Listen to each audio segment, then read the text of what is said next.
Hello? Hello? Hey, how's it going? Pretty good. Good. We get to finally talk about the thing everyone else knows about finally. You know, Yeah. the one mound, that people for sure know. Yeah. Especially the Egyptian pyramids, which is also something we'll have to address. That the Egyptian pyramids didn't start pointed. Okay. The first pyramid that the Egyptians made was a step pyramid. So, which actually matches or somewhat similar to the stuff in Mexico, but also it matches, of course, the symbol of the Mound of Creation, which is a step pyramid. Right. So, I just wonder if maybe there's a correlation. There might be some relation there, eh? Yeah, the fact that it looks like the exact thing. Yeah. Oh, I'm gonna give. But anyway, so we're gonna really talk about it. But before we get into all that, I wanted to address that little quick video. I don't even think you need to play the sound. You just need to show it. That shows technology. The reason I bring this up because one of the reasons people think that Graham Hancock can fill in the God of the Gaps type of argument for pyramids is they think that pyramids weren't built by the ancient Egyptians, which is inaccurate, Right. and that they couldn't be built because of the technologies to advance, which is also inaccurate. Right. So, It doesn't take, figured the first thing we need to do is just start off there. Yes, they could. Yeah. All right. So I'll share that. Because a lot of people go, oh, there's precision cuts that are so perfect. It looks like a saw. They had saws. They just were by hand. Right. It looks like it was an electric drill. They had hand-powered drills. So, Right. yes, Yeah. it looks like it was done by a drill. Okay, sure. It was. Sure. A hand Yeah, drill. like I guess a lot of people didn't grow up on farms where they had the hand crank drills. I know it's hard for some people though, because they think people back in old days only had some stone tool technology, so that was somehow completely inferior, not able to do anything. Right. Yeah, it might have taken longer. It might have taken more actual it definitely work, took longer. but they could easily do these things. It could be done. Yeah, that's the thing is, well, it can't be done. No, it can be done. You just mean, holy shit, that's a lot of man hours. Yeah, or labor hours or woman hours or whatever, Yeah, it's just work. It's right. Yeah.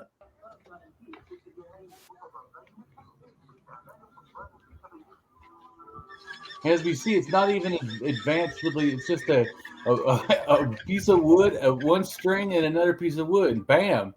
Yeah. So I also want you then to read about what technology, Corey, did Egypt have? Since everyone thinks it was simply stone tools. The last thing I sent you was about that. Yes, so I see that. Read that real information real quick. Okay. So ancient Egyptian materials and tools. Tools that were used included limestone, chiseled stones, wooden mallets, and stone hammers, but also some more sophisticated hand tools. Wide range of lithic tools was used in pre-dynastic and dynastic Egypt throughout the whole Egyptian Bronze Age. A lithic tool is a stone tool. Ah. Just so everyone's on the same page. You're not, Okay. But also, the stone tools can be sometimes quite advanced. So, in fact, even stuff done with obsidian can often be sharper than a scalpel almost. I mean, it's literally ridiculously sharp. So, I mean, I'm just making a comment that we think of all they had was rocks. We think of like dull rocks. Right. Yeah, that's not the way to be thinking about what was going on, is all I'm trying to say. Fair. Yep. So they were used in pre-dynastic and dynastic Egypt throughout the whole Egyptian Bronze Age.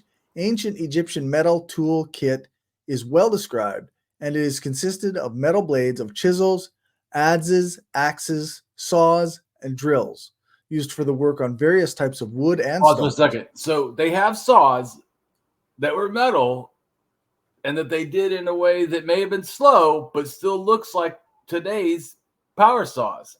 Right. So they could make cuts that seem... They were pretty straight and like, yeah. Yeah, they had it. It's just, like Corey was saying, it just took them a lot longer. I mean, That's the real issue. It's not can they or did they have. They just had simple things, but it's amazing how much you can do with the simple things. As we watched that with other person with the stone tools build a loom. Yeah, that's right. So, yeah, I think there's a really overabundance of ignorance about what simple tools can really do. Yeah, for sure. Yeah, no, it's pretty clear that like we make a lot of assumptions based on our modern amenities, and Right. things could be a lot. I mean, things still get done. Think about the plow versus the tractor. Like, plows still did amazing things.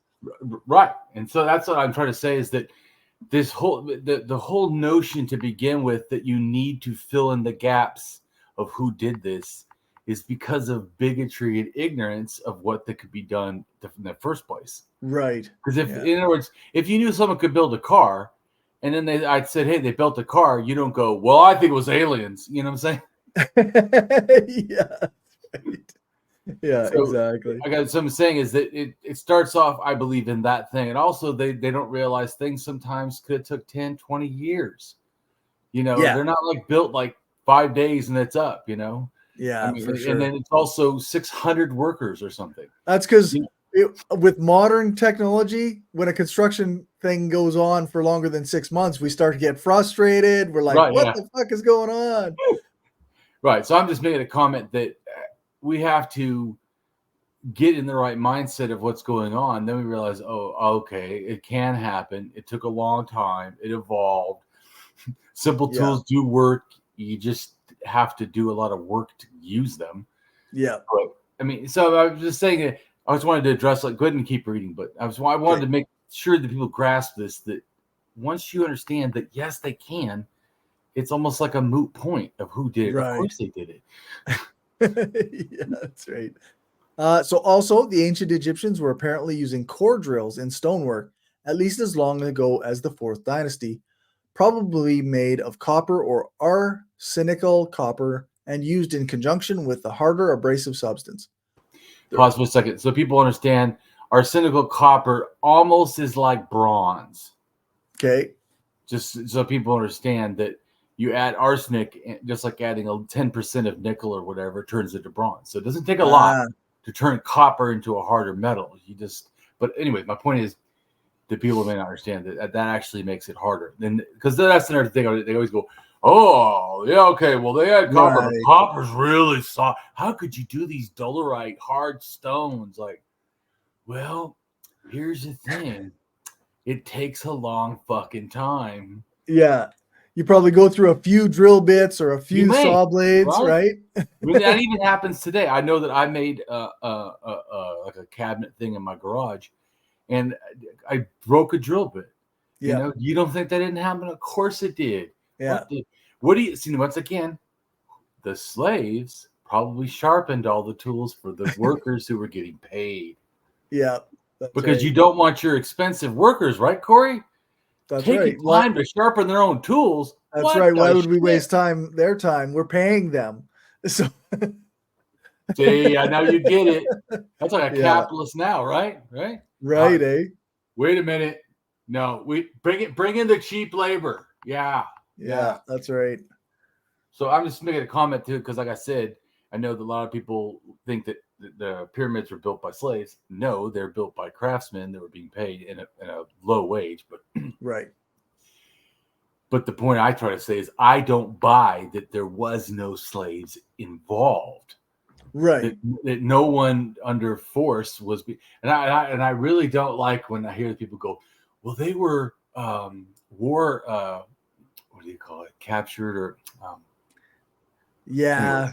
Yeah, and I'm like, oh, because that makes it okay. That's right. That we can go somewhere, and as long as it's during war, we can just steal people, kidnap them, and then just keep them for life as slaves.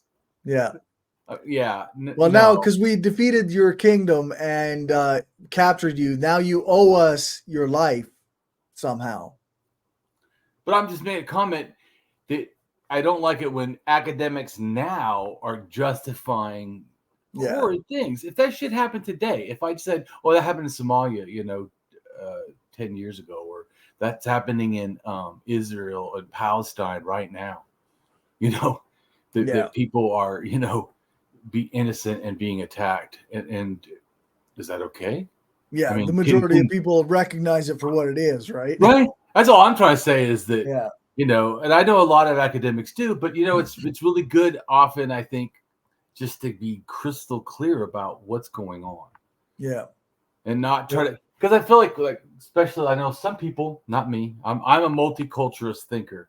I think that we should try to get along, and it doesn't mean we have to be the same.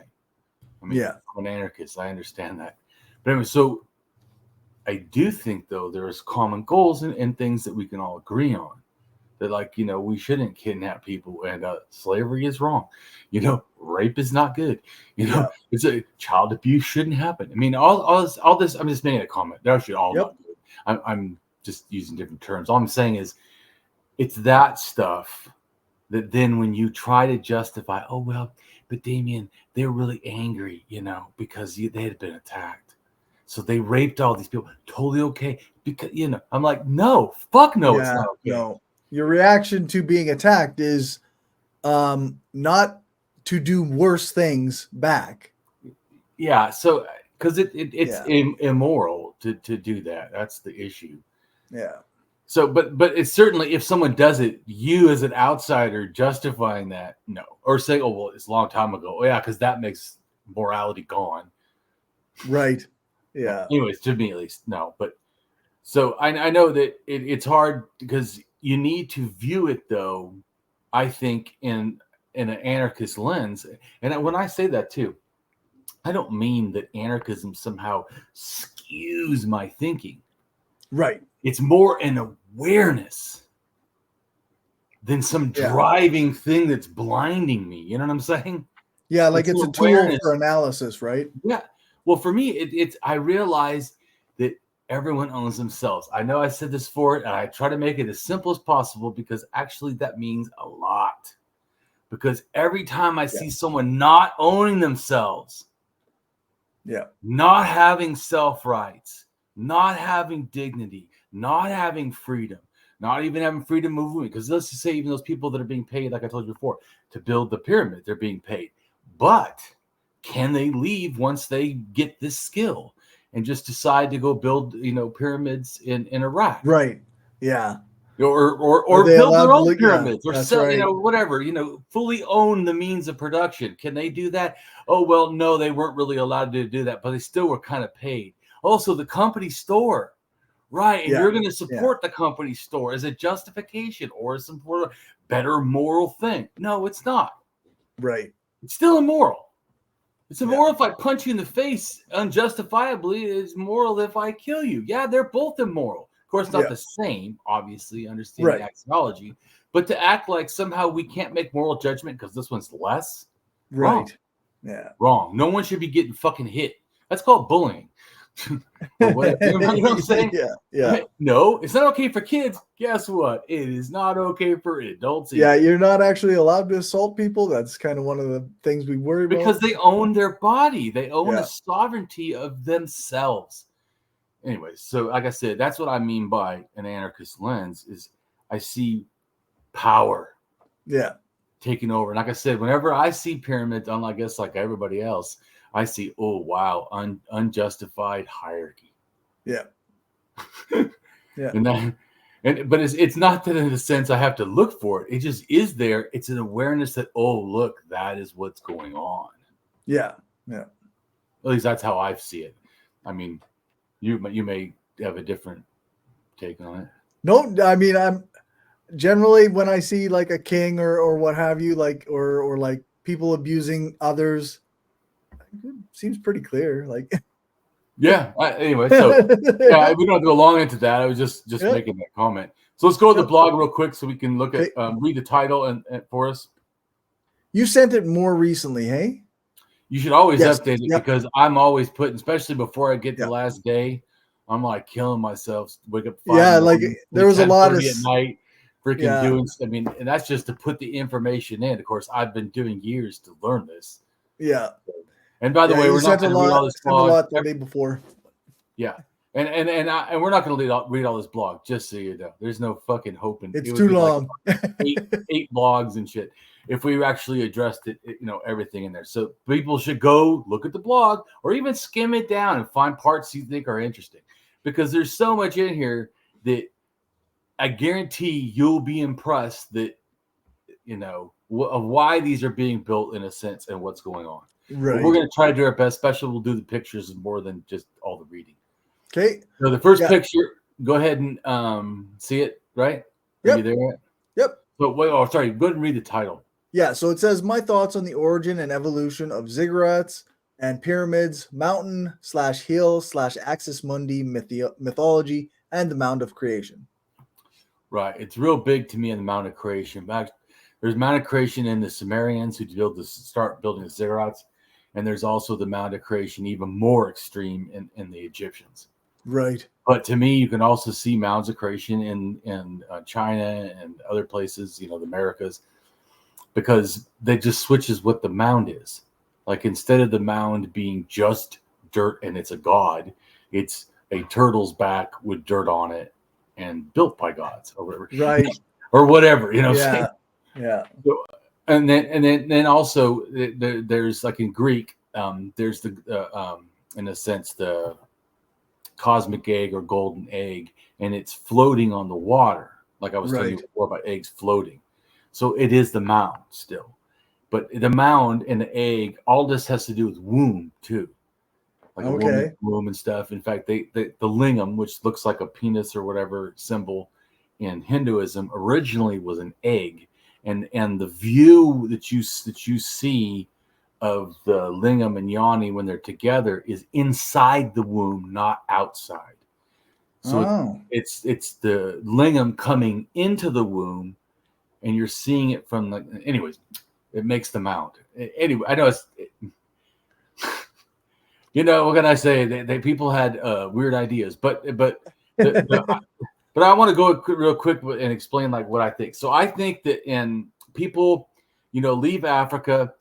Two branches split off. One goes to the France and Germany around 50 to 45,000 years, somewhere in there, and make totemism to me. Okay. But it doesn't have shamanism. It's kind of like just rules and laws, I think, because at 40,000, the DNA shows a massive drop. So it's culture, a massive drop in sex with family. Okay. Massive. I mean, somebody's now telling people don't do that. This is bad. Or enforcing don't do that, maybe, or something. Somehow it changed. There's a moral system or something. So, and there's other things they're doing. Making figurines and stuff. So there's other stuff they're doing. But I'm saying you can literally see something, a morality change. Because like I told you, totemism is laws. Right. More than like talking about spirit world. It's a lot more about what you can do, not do, and who you can do it with, and who is us, like a clan, right, or family, the in-group, out-group type of idea, or a house, like that, like in Dune, House Atreides or whatever. But the clans are like that. Clan houses. That is just a clan system. That's all that is. Is right. A futuristic one, but I mean that's very normal. But anyway, so. I want to understand that. So to me, they come together because the other branch goes to Asia, goes through Kazakhstan into Siberia, and then goes back into Russia, into Europe, to Middle Europe, and then the people from France and Germany go also to Middle Europe, and then they meet each other and make this new thing that from then on is always together, which is totemism and shamanism practically always together from that point. Right. To some amount. The different amount is how much you are swayed by one thing or the other. More freedom, more anarchism like shamanism, that's less totemism. Heavy rules, heavy things, really clans, super, nothing can, that's the more totemism side. If it's okay. Anyways, just explain it. So this is also why people bury and stuff, because they're the head of something. A clan has clan leaders, and then chieftains, and then kings. Clans do become kings. in a sense, or support that system because it's a hierarchical system to begin with. So shamanism isn't really hierarchical. So that's a big difference. Okay. Absolutely, totemism is hierarchical. It's the beginning of the hierarchy. So 50,000 years ago, to me, is the beginning of hierarchy. But it doesn't start totally negative, I don't think. It starts basically about, like I said, obviously, don't have sex with family. That's a good thing. So I mean, pretty good rule. I'm not saying that. So once again, like, some atheists, I think, get it wrong when they say, "Oh, well, religion has always been this one thing." That's not accurate in any kind of way. Yeah. Wrong. No. Yeah, just like the pyramids. They weren't always pyramids. Wrong. Just because it looks like the thing that you recognize doesn't make it always that thing. Yeah. You can't look at these shit here and think like everything. Yeah. So, but anyway, so the stuff goes from Central, Europe back to Russia, where it then becomes more sexist. Okay. It looks like to me, maybe even rape or whatever. It's not. I don't think it's super positive because it seemed like way more positive when it started. But as of course, has evolved and people do this even now is take advantage of religion for their own gains. Like Trump selling Bibles. Does Trump even give a shit? He never read a Bible, let alone then he's So I'm just. But now he's got the Trump Bible. So, but that is it. That I see that different. Even though I'm an anti-religionist, I see it as different. The substance of religion is being used in a toxic way. In other words, I can take a toxic substance, right, just a little bit every day of poison, and become sort of immune to it, right? So it doesn't seem like it's that bad because I only take little amounts. If I took a lot amount, you'd get sick, maybe die. Well, same with me with religion. People that are just taking a little bit, of course, it doesn't have much effect. Same with poison. But the more you start taking these, you can see the more people actually follow everything that religion says. Because sometimes, like the Bible, I mean, pick where and you might be able to kill your child, for disobeying. Right. Yeah. I mean, literally some horror shit, or stuff close to "don't let a witch live," Yep. I mean, there's some fucking So there's some pretty bad stuff.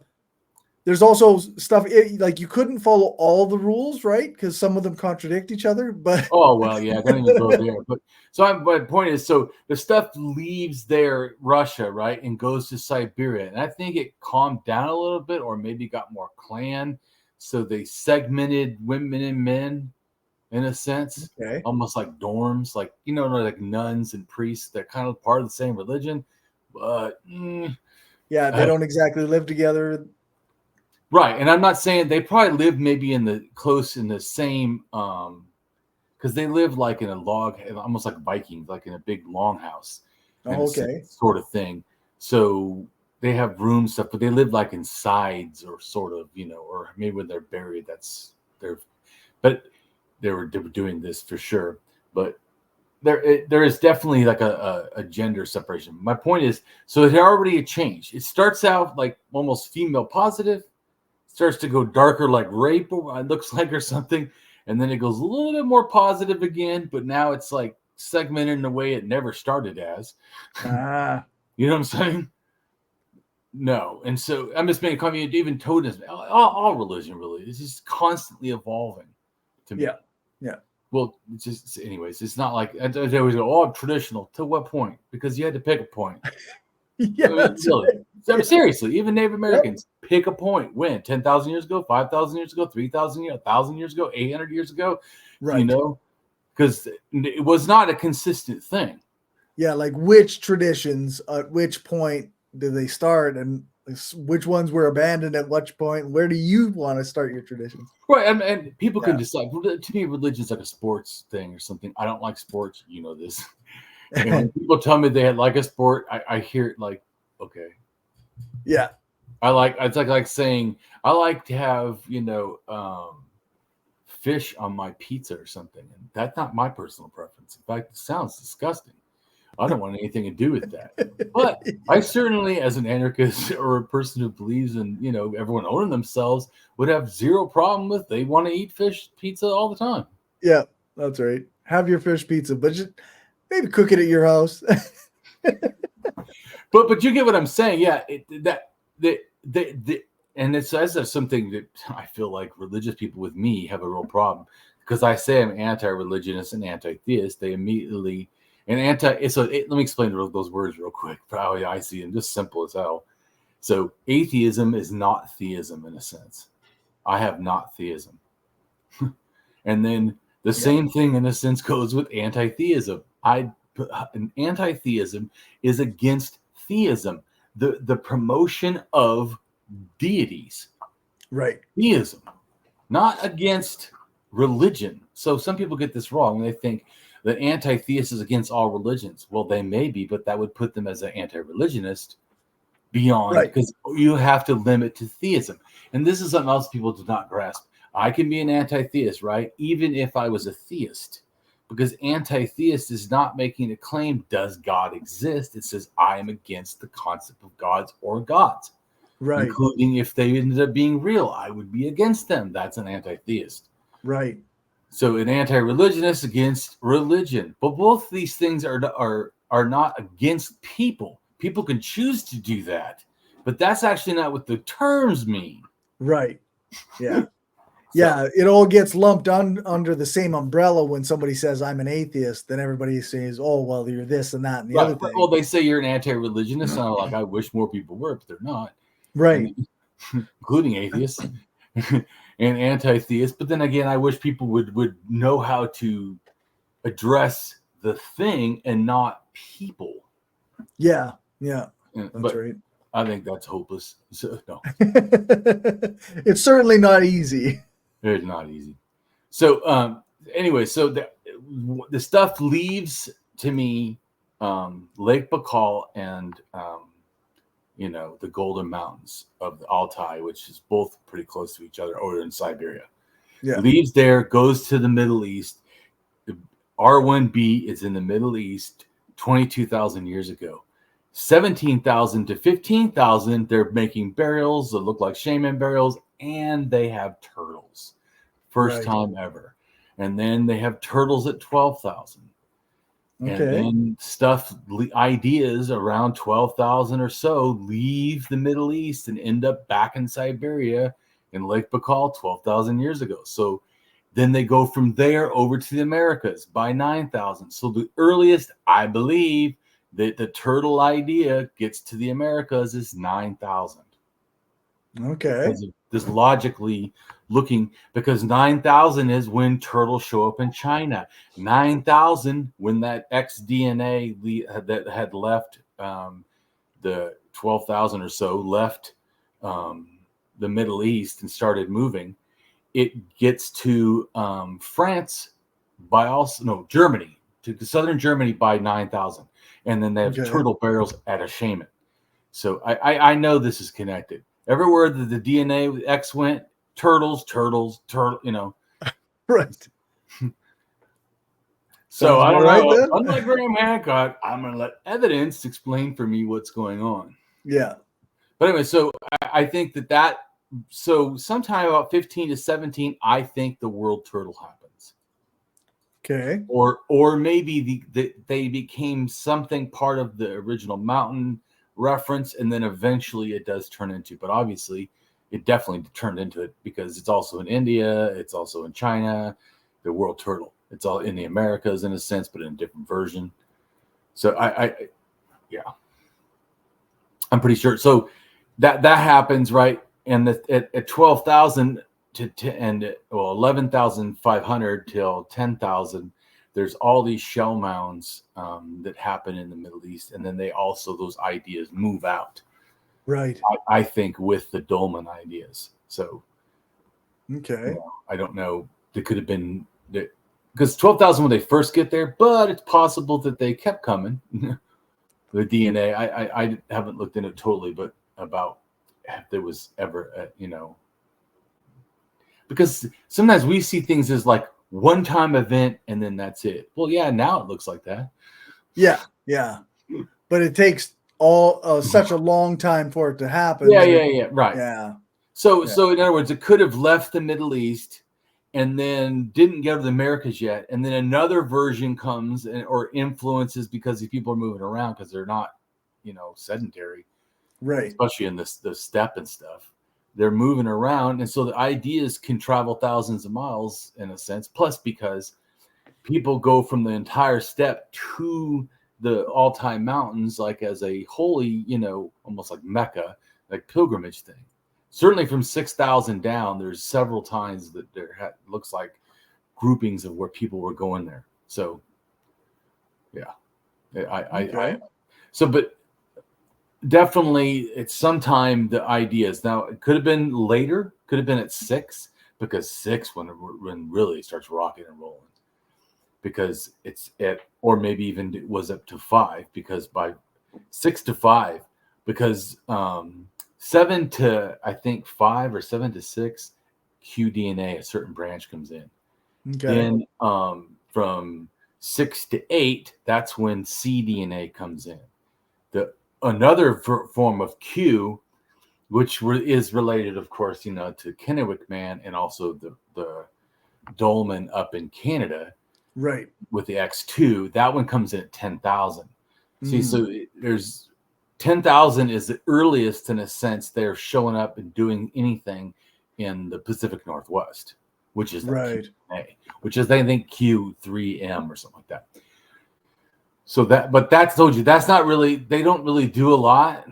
They kind of like do some stuff, but it's not, it's really like after that it starts to pick up and stuff. Okay. Like 8,000 down, definitely you're getting shell mounds and things happening. By 5,000, shell mounds are freaking everywhere.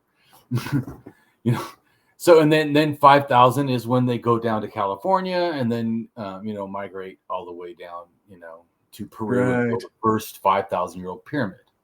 Speaking of pyramids, Americas.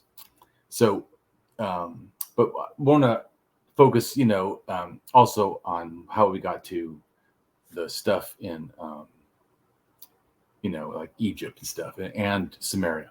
So to me, the ideas first go up dolmens, right? They shoot up, but right with the area they shoot up near the Cossack Mountains, and of course Lake Baikal, somewhere in that area, Kurgans happen in both out in the Siberia and in the above the Cossack Mountain area, So in the sense, the Ukrainian steppe or Russia, whatever. So somewhere in that area over there, the Samara culture 7,000 years ago makes a proto-Kurgan, and then 6,000 they're making Kurgans in a sense, and Dolmens Kurgans first. Kurgans in the southern Cossacks, which is just south, like I think it's Azerbaijan or something. Anyways, but just south, right? And that I can't remember the name, Latani or something. Anyways, I have it on here somewhere. We'll read it in a second. But that culture, I always say the L culture on the map. There's L and M in the Cossack Mountains, the Latani culture, or I don't know, whatever it is. But that one, 6,000 years ago, which is when it built its first Kurgan, right? Okay. So not like waiting. When it built its first Kurgan, it immediately shoots to Egypt, and the ideas down there, and I think that's when they made the first madrasas. Okay. They went down there, and things start changing culturally because of this influx of these people from the Cossack Mountains who had new ideas, in a sense. So, and about kingship and stuff, about hierarchy, because the mounds, once again, 7,000 years ago, the mounds were about hierarchy. They've always been about hierarchy. Every time you see a dolmen or mound, it's about hierarchy. Yeah. Almost like guaranteed. Anyways, we're certainly majority. The like, I don't know, 95, 98% or something. I don't know, but it is definitely there, because I'm just saying there could be maybe something that was built that wasn't, but yeah, that's not normal. That's why, to me, so they send kingship ideas down, and you get priest kings that match by 5,000, I think 500 or 800. That they both, because remember they go down there 6,000. Right. So it wasn't that much longer, a couple hundred years or whatever. I know it's a long time, but in a sense, but they go down there, and then the cultures evolve their own ideas, in a sense. So that it's like, it's not Graham Hancock, and so they teach them, and immediately they started just building. Right. I'm just making a comment, even though there are just making a comment that reality is, even when they brought ideas, Graham Hancock, it's still the regular people had to like figure it out for, hundreds of years, which is not short by any means. Yep. So, because they kept evolving, they evolved and evolved. They were getting, more and more like advanced that he always talks about. They were getting more advanced in advance, but it's the people that got this sort of a simpler idea and they just kept building on it in a sense. You see what I'm saying? That's right. So the idea that comes down is probably, the Mound of Creation, which probably did relate to turtles, because even Africa has turtles. There's a burial, I think it's 7,000 that they build a burial of turtle, and it has R1b V88 DNA that had just come 8,000 years ago from the Middle East. Okay. So by 7,000 in Lake Chad, they already putting a burial with a turtle. So, turtles are involved now. Right. Turtles are involved. Right. So at that point, I can, and some of the West Africa and even the Bantu, their religious stuff happens because these people come in as cattle herders, but they also believe in mounds and stuff, and even stuff that's similar to Göbekli Tepe or Stonehenge, kind of like in a smaller stone way. But, they have these stone, circle calendar things or whatever. Okay. Because it's related. The people come in with new ideas, and then, but here's the thing: then the people that are there and the people's ideas that come in evolve together, and then become the Egyptian culture. Not like, you get what I'm saying? Yeah, it's the meshing of the ideas and the time that it took for them to evolve into the culture that came out of it. Even if you said, "Oh, the R1b did a lot," yeah. It took them 1,000 years to bury a turtle. Not thinking that's real fucking fast, right? Yeah. You see what I'm saying? I mean, when some people are like, it's wrong to think it's totally indigenous. Like somehow just Africans did all this with no outside, ideas, or that's wrong. Right. But it is also wrong to act like the outside ideas did it all. Yeah. That is wrong. Or even that it was one group of ideas, because that first JDNA goes to Africa 10,000. Then you have 8,000. The R1b V88 goes in. Then you have more people come in at 6,000. Right. I told you, right? 6,000. They come from the Cossack Mountains. And from by the way, they didn't just go down to Egypt. They split to both because they're above them, and they went like a Y to Samaria, and they went down to Egypt. 6,000. 6,000's when the first pyramid or mastaba or whatever type of a structure gets built in Samaria. Yeah, the platform mound. Kind of like the platform mounds in the Americas. Yeah, because all those, and like I told you, the Americas are heavy Q. Well, the Sumerians, out of all the other people, happen to have this one DNA that's interesting, Q. Yeah. Which is why I think that relates to their different language. Yeah, they have Native American language. Yeah, they even have some Native American ideas. Here's a clue. It's almost like, Corey, Native Americans invaded the Middle East and taught them Sumerian stuff. Well, that's interesting. Now, that would be a better way to explain it. So Native American peoples went to the Cossack Mountains where all the white people were and taught the white people first, because you got to remember that happened first. So they went and taught them, getting the real thing. So Native Americans taught them. And then they went from there and down and interacted with and became part of the Sumerians. And so that's, I think, something like that. I mean, it's probably a simplified version, obviously, but I'm just making a comment that certainly that's closer than white people did it all. Yeah, for sure. It's closer to say, well, if we're going to be on that tip of what culture did what, it looks to me like Native Americans or Native Siberians for sure went down, and the same ones that are Native Americans, the DNA at least, goes down and takes the ideas that also match the Native Americans and make Sumerians. So all these other cultures afterwards, including Egyptians and all these other cultures, Iran and everything else, are just kind of, and even Greece and Rome, and they're just kind of copying all these similar ideas. So that's more accurate than to think that the Great White Race did everything. I mean, it's just fucking stupid and not even accurate. Yeah. Like I said, who do I think did the stuff in the middle of the ideas? Well, R did stuff at 10,000, but 10,000 is not when they built pyramids, is it? Oh, it isn't. 6,000 Right. is the first one. I wonder who came down at 6,000. Oh, you mean Q? Yeah. Not R. So, and wait a minute, isn't it 94% of South Americans are Q? So South Americans are the ones related to the Sumerians doing this new thing. Right. Because it's not the people that are already there. I mean, I'm not saying, I'm not like Graham Hancock. I'm not saying that the people there had no advancements in evolution of their own. They absolutely did. Right.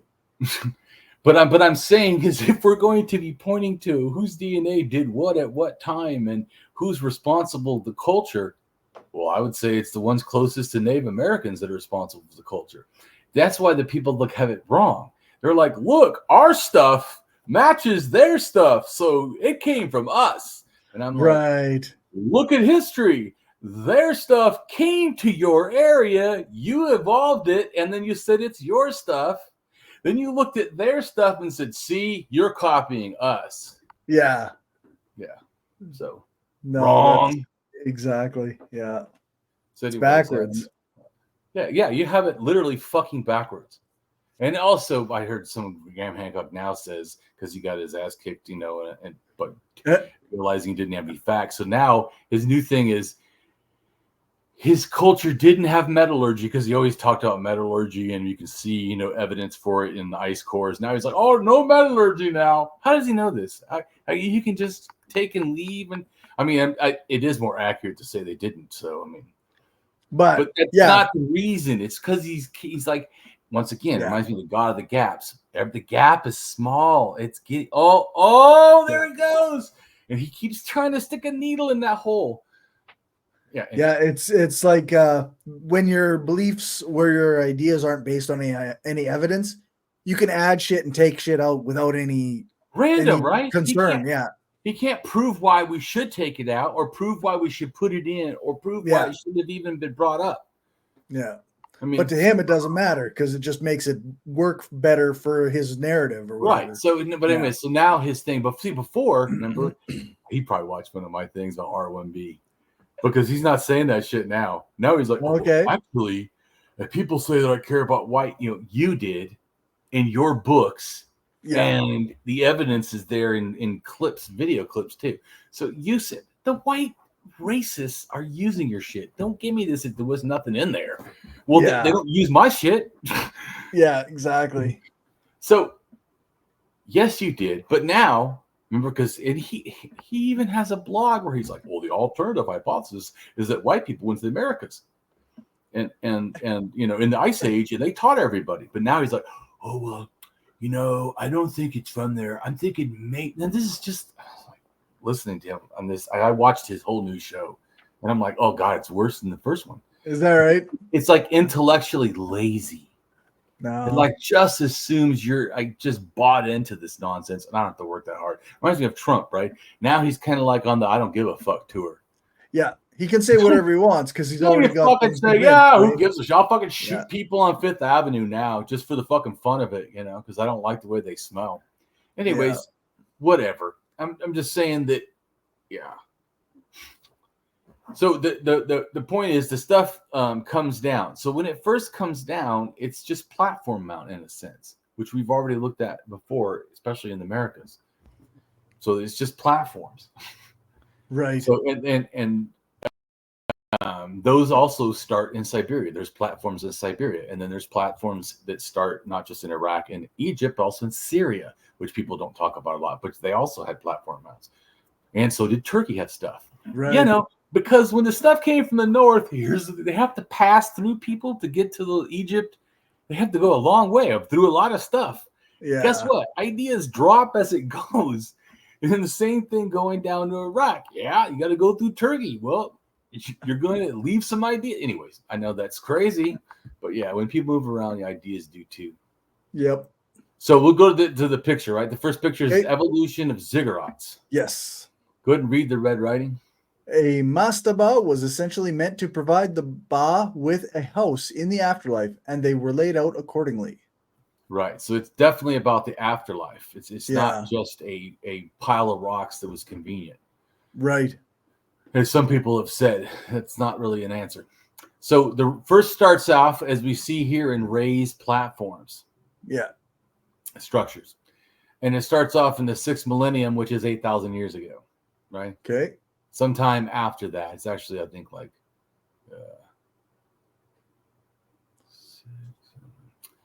it's under that a little bit. But my point is, so these platform things start first. But then it's this one right here where it says raised platform, Mastrava-like structure with temple on top. Yep. So that bottom structure is 6,000 years old. The one on top is 5,500 years old. So once again, evolution, Yeah. So it wasn't a they showed up and they made pyramids, right? You get that? Yeah. Literally, it's not what happened. And then later it becomes a ziggurat. As you see, that's way more advanced than those other things. Yeah, right? It's considerably more complicated. So acting as if the culture itself, even though I do think they got the idea for the mastabas or some kind of platform mounds like in the Americas, that they turned it into something more. Right. So I mean, they did evolve it. And the same thing, but less, it got more simple with the pyramids. You see evolution of pyramids.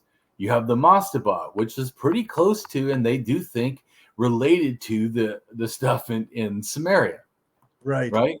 And then their first pyramid was first, and like I told you, inside of it has like 3 mastabas, built a little bit and then built bigger and then built bigger and then a little tiny pyramid, then the pyramid.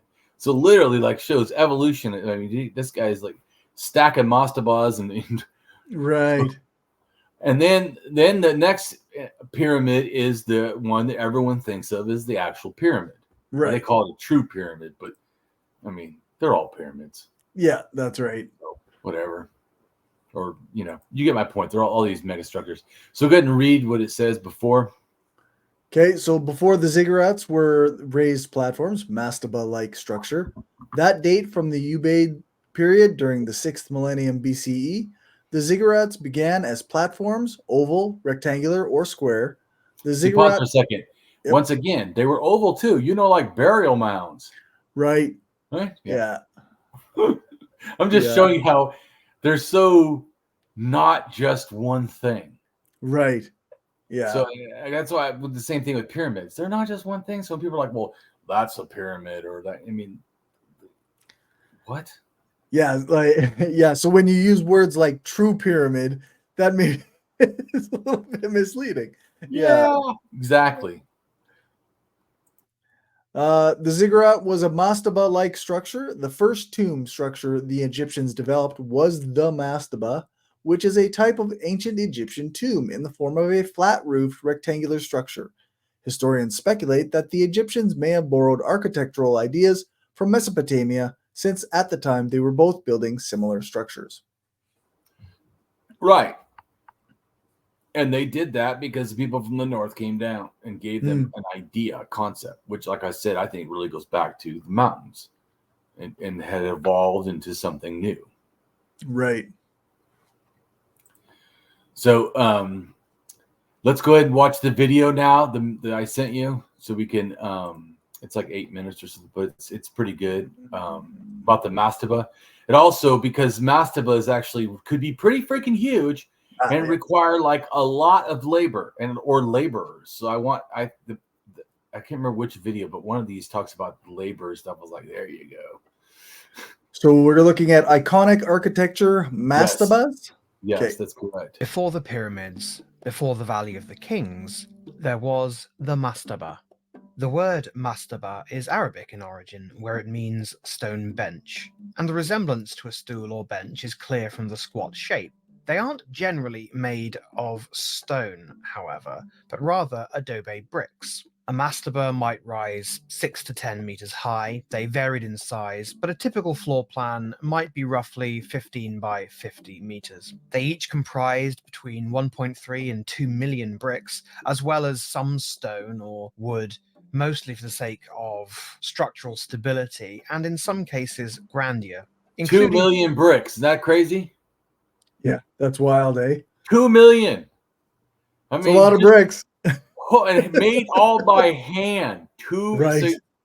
So once again, did the stonemasons make the bricks? Did someone else make the bricks and then they just set the bricks? I mean, I'm just making a comment that there's definitely there's a lot of, like, I'm just saying, they always think about just like the architect or the king or like the one person who's like actually overseeing stuff, yet they're not the ones doing all the stuff. There's a lot of people involved. Anyways. Right.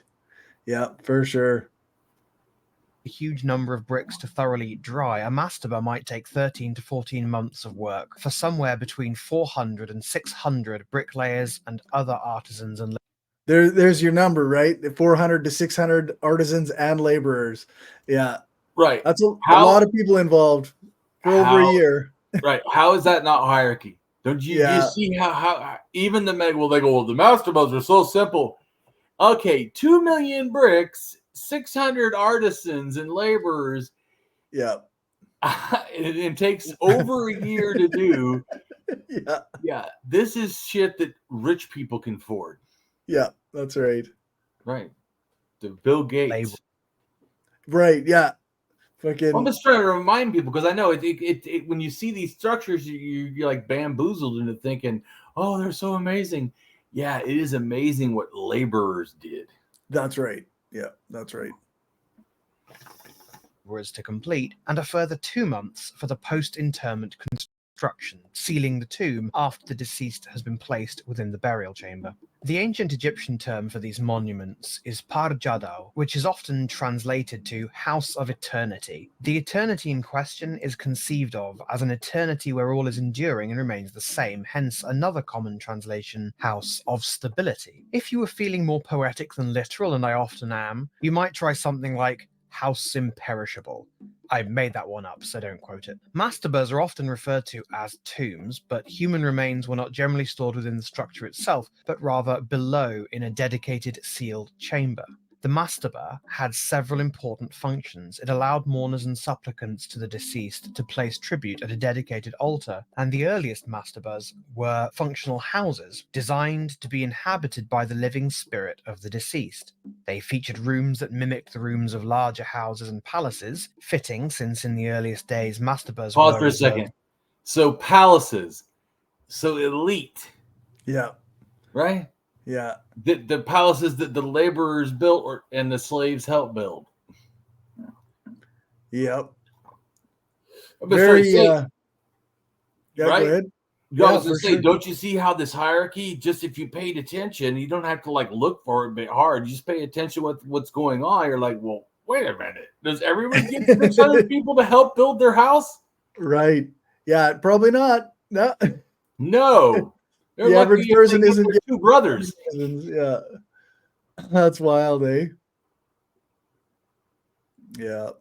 For royalty and others of very particular importance. These rooms, while not intended to be visited by the living, were nonetheless decorated with friezes depicting the day-to-day life of the deceased, as well as certain decorative and functional items that might come in handy in the afterlife. Mastabas were almost always aligned north-south, with west-facing false doors to allow the inhabitant's soul to come and go as they pleased. The burial chamber was to the south, that is, the part of the tomb closest to the path of the sun, which was the conveyance the royal souls used to travel to and from the afterlife, as well as the body, which was intended for inhabiting. So what he means by that is, some believe like you could take the Milky Way in a sense and go up and down it. Like Hungarians believe that actually, I think they're mythical. How they got there is they came down on from the stars or whatever from somewhere on the Milky Way thing. That's their ancestors. Okay. Something like that, a mythical thing. But so this is the belief is kind of like that, but it's the belief that you can ride the sun's rays to the heavens. Ah, Just so you can grasp what they're talking about. okay.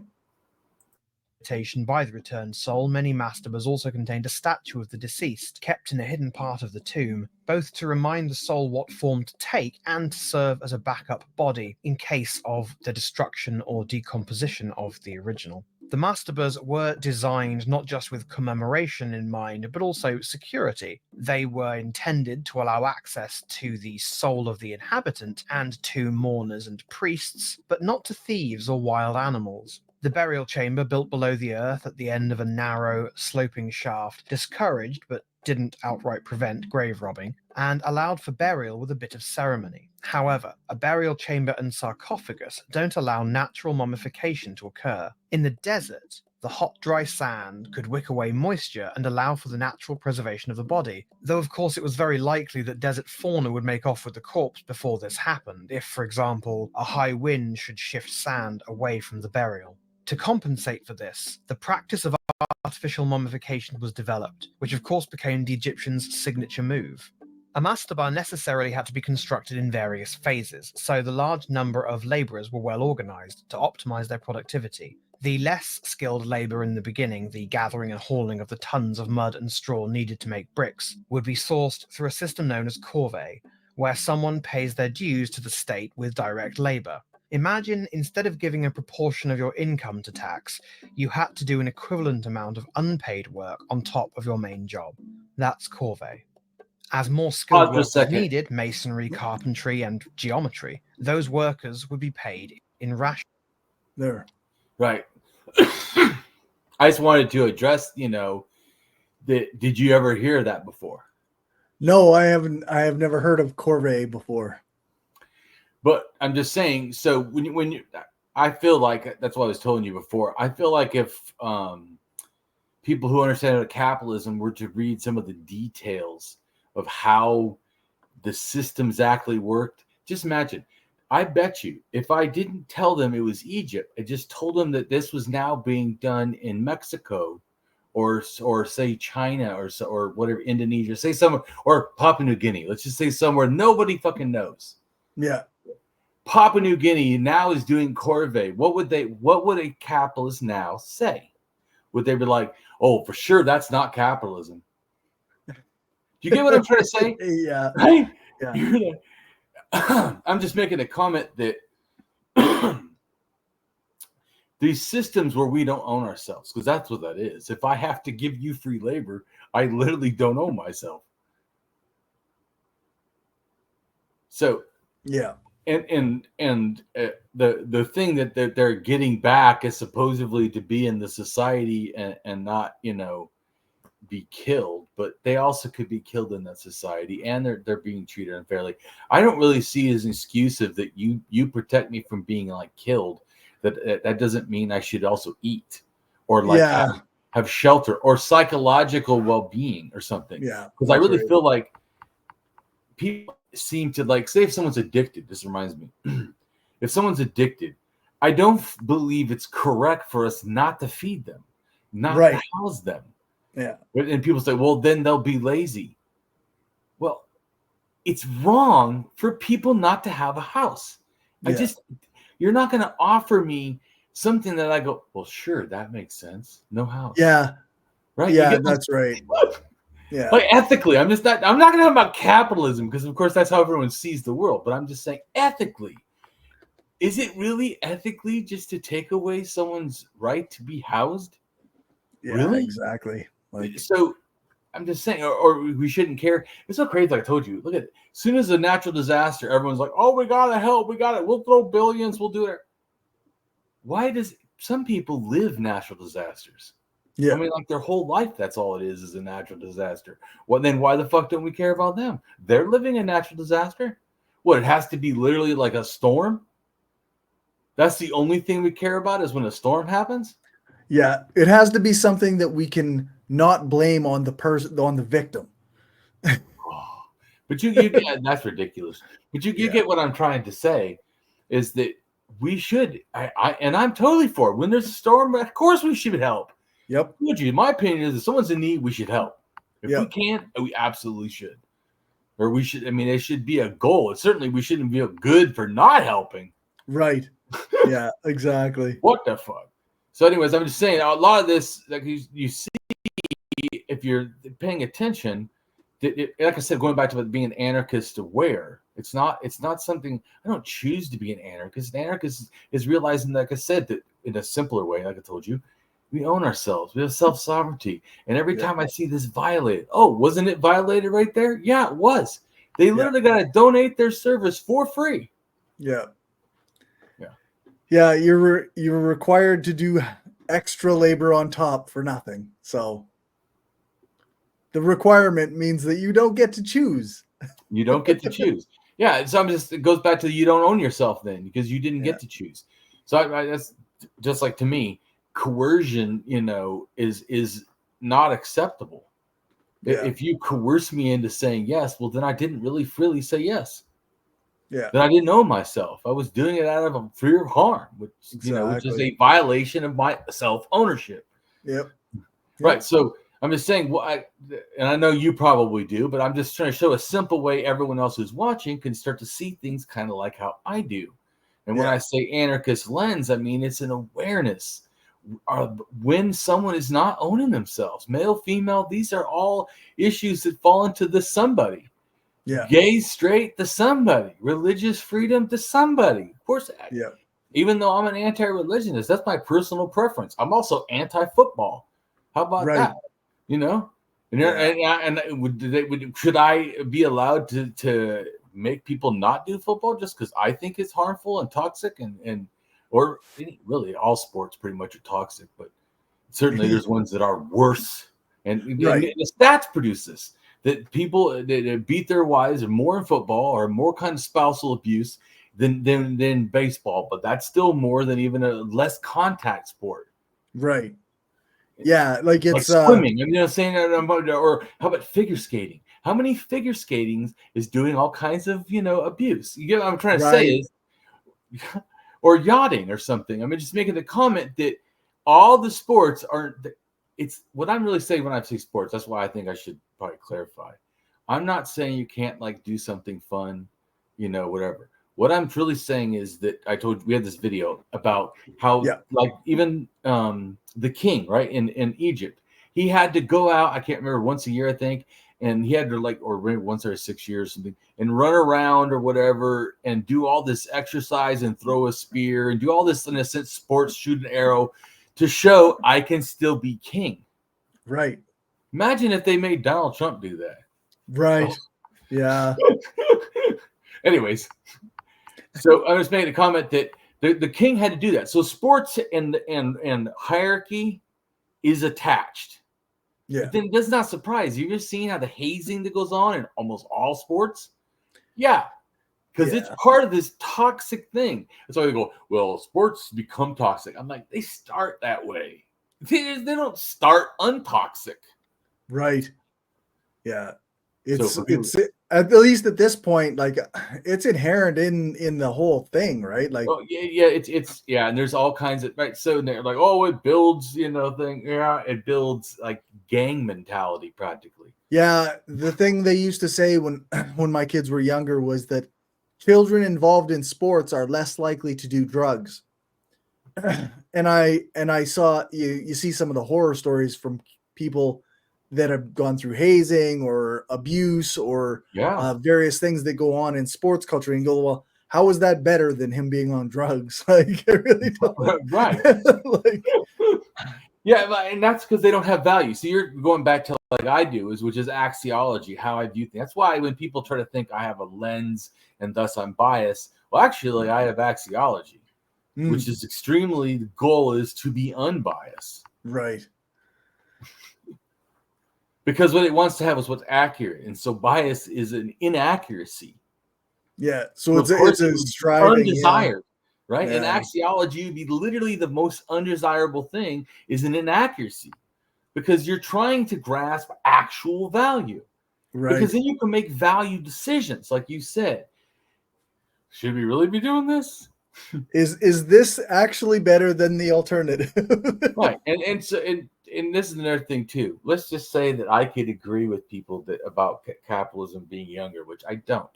But it was toxic. It didn't wait to capitalism and this bullshit came untoxic. Or it was untoxic in this. And the reason I bring this up is some people think, well, then if I buy their thing, so what you're saying is I can be anti-capitalist and bring us back to feudalism, right? Or how about whatever they want to call what's happening in Egypt, where you work fucking for free, right? Donate your labor, or the state will kill you. So, tell me what. Yeah, no, that's the thing is like, going backwards in systems, whether you call capitalism this new thing or not, like, and we're not going to go back to feudalism. We don't want to go back to the system that was before that. We don't want. Those are all, right. And we have already shown before that Siberia also had a minimum wage by law. Yeah. So they had a minimum wage you're supposed to get paid. They also gave taxes. They also, there's so much of the old stuff that we think, let's do. I'm like, not really. Right. Yeah. Wage labor. Yep. Oh, the industrial. Someone else owns the mean to production. Absolutely. Yeah, that's right. Like the industrial age gave us like factories and shit, but the means of production, the tools to produce were still owned by a select few. Right. Absolutely. Yeah. So I'm just making a comment. To me, I understand they're a little bit different. And then what I would just say is, well, to me, there's arcane or old, hard to understand, far to past capitalism. And what you're referring to is a more evolved thing. I'm talking about like its primal roots or whatever. Right. Yeah. Because that's what I wanted to figure out. Just like I've done with this. I figure out what's the primal roots of kings. Well, when did they start building mounds? Yeah. What's the core here?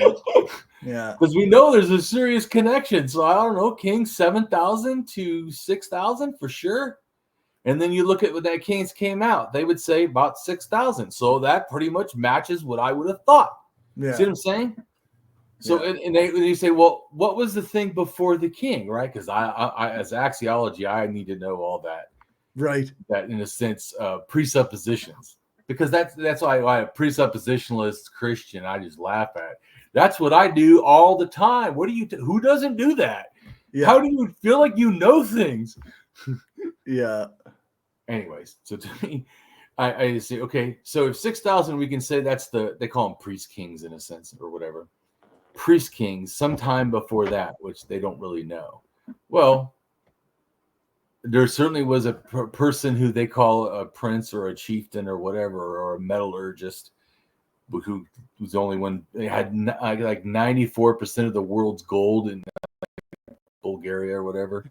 In the Varna culture, one grave, right? One grave has all this freaking gold, and the rest of town, the next, because the next portion, I can't remember, like 30% or something, is these 5 graves. Problem is they're dirt figurines with gold on them that look like a face of like a deity.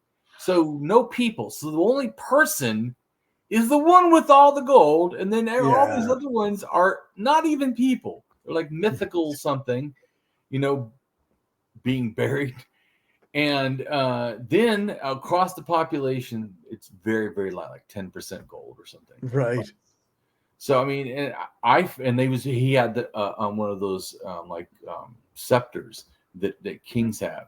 So he's the first burial with the scepter. There's other scepters in a sense, burials in a sense, I guess you could say, but he had it in like on a pole in his hand, like in a sense, not like just near him or whatever. Because sometimes they put them like in the grave or something. Right. Like mace heads is what I'm talking about. Because mace heads, even like in Europe, gets to starts in the Middle East, probably about 11,000 something, 12,000, right at the time of agriculture and the stuff, all kind of starting in Göbekli Tepe and all this. Yeah, because hierarchy. Right.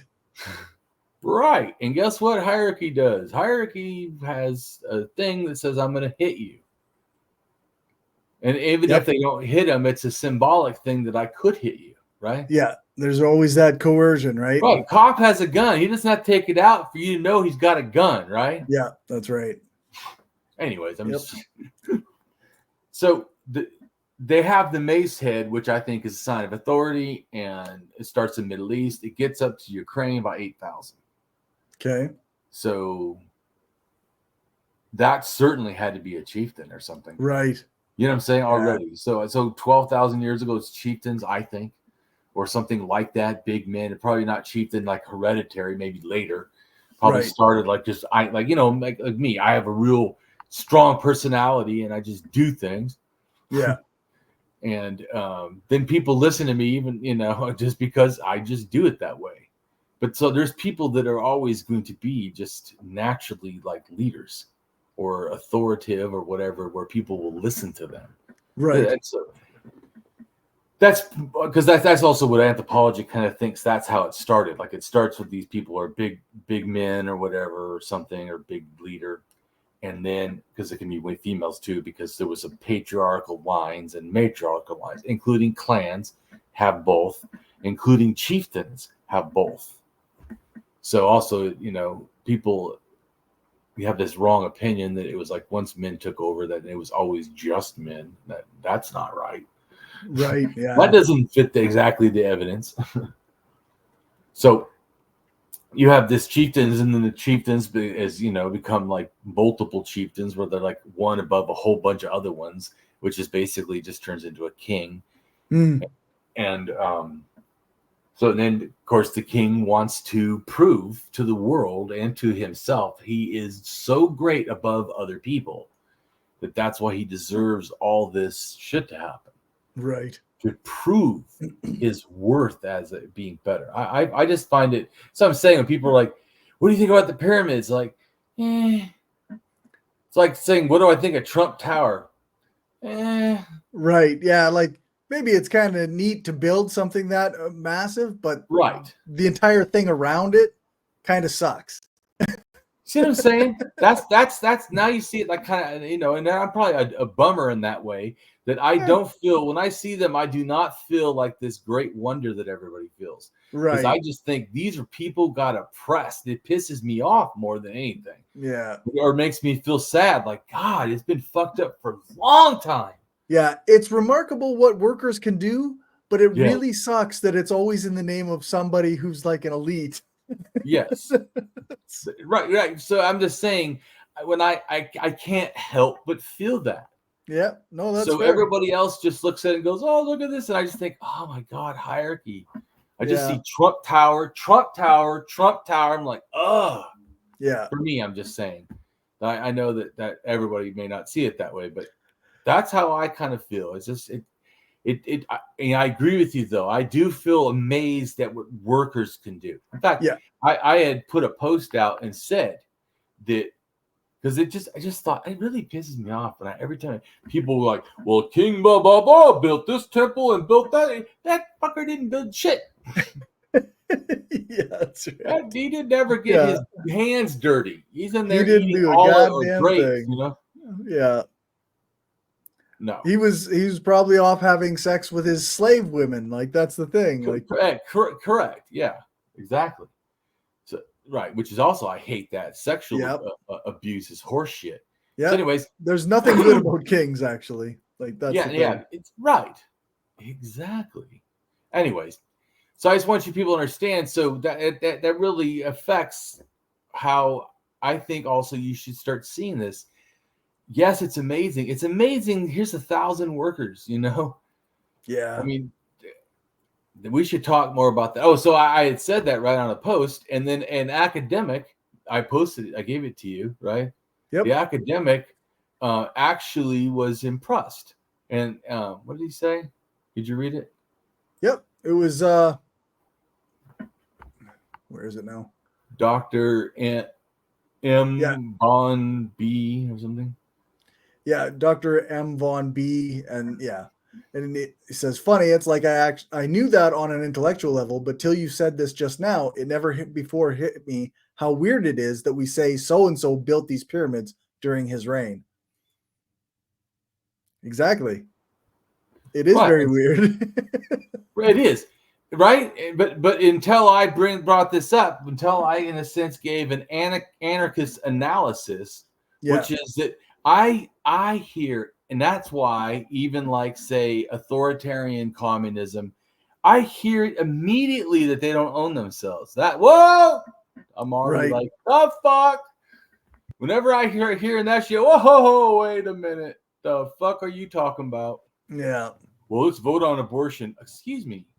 Is that from a woman's body? Yeah. Do they own themselves? Well, yeah. Well, then I guess we can't build a law on that. Yeah. Then why are we voting against this in any way? How's this a thing? Nope. I'm just You saying, can't do that. like an alarm bell, goes off. Anytime that I hear people not owning themselves, alarm goes off, something's wrong. Yeah. So I'm just saying that's what I mean by what I was trying to say. It's just simple to me. It's not like I have to think about it. It's just I care about this issue that people own themselves. Yep. That people have this kind of self, freedom and dignity. And so whenever that gets violated, an alarm goes off, and I'm like, So that's why I said also it's harder for me to like certain things, because if it's literally built on human oppression. Yeah. No, that's fully fair. So and like I said, I know that I can be a bummer in that sense, but I think we're not seeing it right. Yeah. And that's why I bring this up, is not because I'm trying to just be, weird or something, or bring up things to make people feel bad. I'm just saying how we've been trained by capitalists to see the past is the way a capitalist would like us to see it. Yep. That's right. Yep. Right, because they'll say that this is the shining example, achievement of man. And I'm just like, yeah, Trump Towers, a shining example, achievement to man. I mean, you know what I'm saying? It's just, if you put it in the same context, because axiologically, it would have to be the same. Yeah. And so immediately you're like, oh, well, that's no good. Yeah. Yeah, I don't know. It's pretty wild the way that things get framed without an analysis of like power structures. Yes. Right. And that's why, to me, if you had my system, you could never accept authoritarian communism. Right. You fucking couldn't. Yeah, you can't, right? It can't. Because immediately people will not own themselves. And then they'll give me some reason why that has to be okay. And I'll be like, nah, Yeah. That's why, to me, I think that they go, well, can we keep people from having conjugal visits in prison? And I'm like, don't people own themselves? I think they absolutely should get conjugal visits in prison. The fuck? Yeah. Oh, wait a minute. We're confining them for our safety, but then they don't get to have a normal life? Right. Exactly. Because why exactly? Yeah. Yeah. Like, what is the point of the incarceration, right? Like, is it to eliminate? So the point of them is to not have sex, I guess. That's the point. I guess. Right? Yeah. So, and then why does it bother people that I say that they can have sex? They're already being incarcerated. What fucking more do you want them to be hurting and incarcerated? Yeah, that's right. Oh. But that's a problem about you. Yep. Anyways, but once again, don't you see how is that any different than the same analysis I always do? Right. People have self-sovereignty. And then why would you be violating this? And why would you even think it's okay to violate this? How would you think it's okay to violate without even thinking about it? Yeah. How would you be able to not even care about the violation of another person's self-ownership? Yeah. Anyways, for me, like I said, it's the web that is everywhere. Why can you have a freedom? Because you have self-dignity. Why should you be able to not be oppressed or coerced by capitalism? Because you own yourself. How the fuck can I not just? Yeah. Why is it that when you get a job, it also means you can never have a vacation until you get it okayed with them? So I don't own myself. So I sign up and not only for the work, but now I don't own myself either. Yeah. Fuck you. See what I'm saying? Fuck you. So any system where a person doesn't own themselves, and the more it's a violation of that, the more I'm hating it. Yeah. To me. Yep. Just to try to make anarchism for me simple. Yeah. I regularly have this conversation with my coworkers, is like, we are technically supposed to be trading our time for a wage. Right. We're doing work for a wage. They don't actually own us. Like, we're allowed to do whatever we want outside of our work hours. But you're not, which is fucked up, which Nope. should be illegal. Especially in the land of the free. Right. Oh, so I can post whatever I want, tell the boss to go fucking, stick fucking his fingers up his ass. I guess not. And I'll probably lose my job. Yeah. Well, why? Isn't that my personal life? Why is he on my Facebook? Whatever happened to freedom of speech? Yeah. So, but in the capitalist will, well, that's your job. You know what? You don't have. So it is okay to violate my self-ownership as long as I need to work. Yeah. Fuck. Yeah. No. Yeah. This whole system is so violation to our self-ownership, and why that doesn't bother more people is beyond me. No kidding. Yeah, for sure. Anyway, let's go back to the video. Okay. With the skilled labor and less common materials that would need to be sourced either through dedicated expeditions far afield or through expensive imports, a mastaba wasn't a cheap affair. There's a discrepancy you might have noticed between the availability of workers, most likely the season of inundation when the fields were underwater, and the availability of high clay mud, that is, any season other than inundation. The variable availability of supplies, including those exotic woods that needed to be imported, meant that really the construction might take place over more the space of a couple of years, rather than just the 13 to 14 months of absolute time required.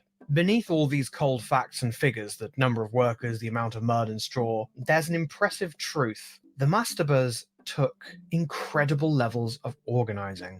They had to source 3 cubic kilometers of clay and enough straw to make that clay into sturdy bricks, and enough men to press those bricks, and enough space to store the bricks for drying, and inspectors to make sure that every brick will hold together before it's hauled off to the construction site.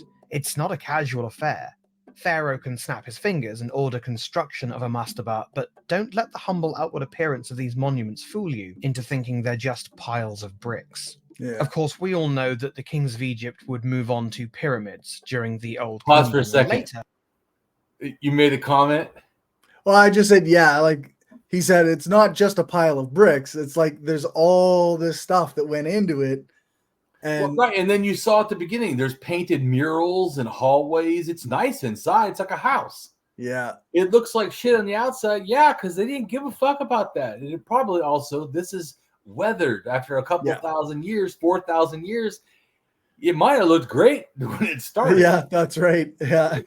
All the bricks were nice and smooth. It was all exactly laid out nice. Right, correct. Yeah, for so sure. I'm just, right. So how we see it is when we think, oh, well, that's the way it is. That's wrong. Yeah. 4,000 years later, that's the way it is. Right. Grand, complex tombs cut into the Valley of the Kings with even grander mortuary temples in separate locations. Even so, mastabas would continue to be used by non-royals for around 1,000 years after the Pyramid Age. They grew less complex as time went on, eventually ceasing to have a palatial internal structure and becoming little more than cairns with an altar near the entrance for the necessary rites to be performed.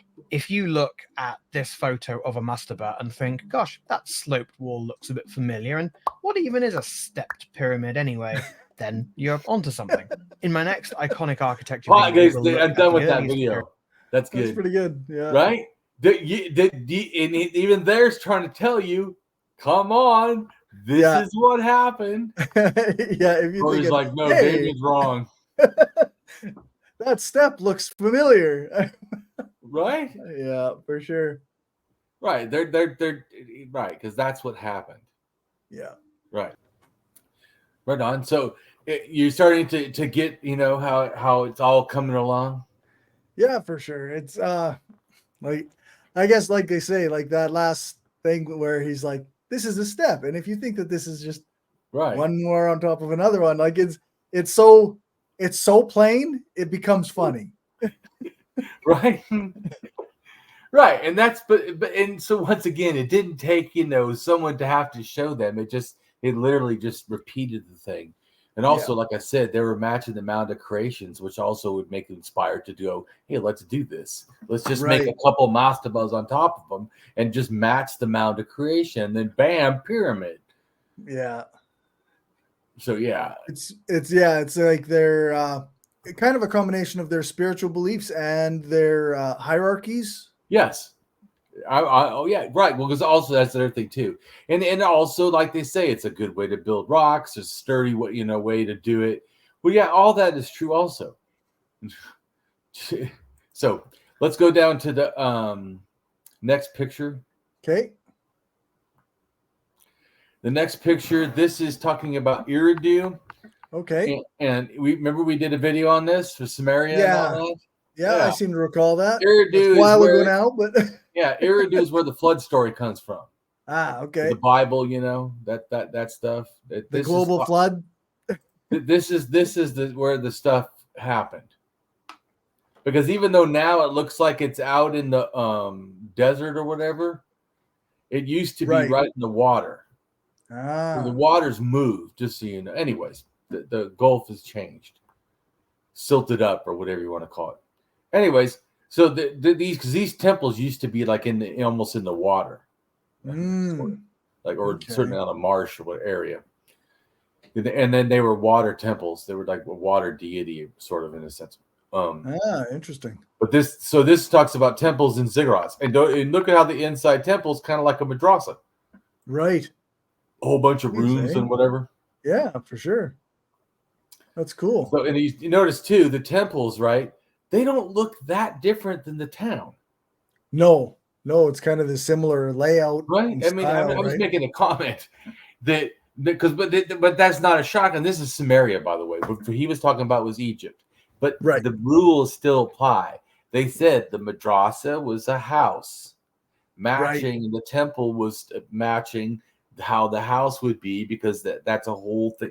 Probably because even once again, feng shui, right? It's about how you build your houses or build things in general. And so, a house being built is a building, and then a temple is the house that you died in or died in a sense. Mm-hmm. So in a sense, it's both feng shui in a sense. It didn't change. Right. One's for a living person and one's for an afterlife person. Yeah, it's an interesting way of thinking, because they didn't think of the afterlife as like some separate thing, right? Like they built this house so that you could be dead in it. Right. See? Because it said that you can come and go as you please. Well, then you're literally living there. Yeah, that's right. Right? You're dead, but you're living there. Right. You get what I'm saying? Yeah, and you for could sure. leave, but you could leave also, but you also obviously wanted to come back. So ghost. Yeah, that's right. Yeah. So anyways, what I'm trying to say is, so you start to understand these structures from how they see it, because we need to not see it how we see it, but how it's really going on. Yeah. And just like I was saying, my anarchist perspective, that people might feel I'm pushing onto it. Do you think that the Egyptian 4,000 years ago, getting whipped and being made to make these things for free, is thinking, you know what? This isn't capitalism. He's probably just thinking, like, I really wish he would stop whipping me. Yeah. Like, what I'm trying to say is that person would see it as an anarchist. This fucking sucks. Yeah, oppression leaders suck. I hate this. Me and my buddies, we all hate this. The Egyptians, the government, trash. All of them. Fuck them all. Right? That's it. I mean, they would be the union or whatever of the laborers. And I guarantee their perspective would probably, I would hope, be like ours. Not, oh man, we can't wait to build this for the king. Although you might have a mix, right? Like you might still have, you probably did. You're gonna have the guys who are like the bootlickers that are like, right? You always will. Bootlickers have always been around. I don't mind being whipped so much as long as we get enough done today. Right. Yeah. So what I'm trying to say is that once you start to see it that way, it doesn't seem like I'm forcing anarchism on reality. Yeah. It's that the person living in that reality would have felt pretty anarchist, centric in a sense. My rights are being violated. That shouldn't happen. Yeah. Something's wrong here. I don't like being forced to work. Yeah. What the fuck? Yeah. Oh, Well, and once I learn this skill, I can't just leave. Yeah, What? that's right. Yeah. Like we covered a while back, like the Egyptian strike, Oh, right? yes, exactly. So like there were definitely laborers who were like, hey, something's wrong here. Like we're not even getting our beer and bread. Right. How can you expect us to But work? doesn't that even happen now? People don't sometimes when the wage theft, they don't even get there because a lot of jobs will do wage theft. People don't realize because they'll say, well, go ahead and clock out and let's just keep talking. Well, if you got to stay there and keep talking, you shouldn't have fucking clocked out. I'm clocking in while we're talking. You know what I'm saying? It all the time. Yeah, for sure. Yeah. In fact, wage theft is actually like the highest form, like number of dollars in terms of theft.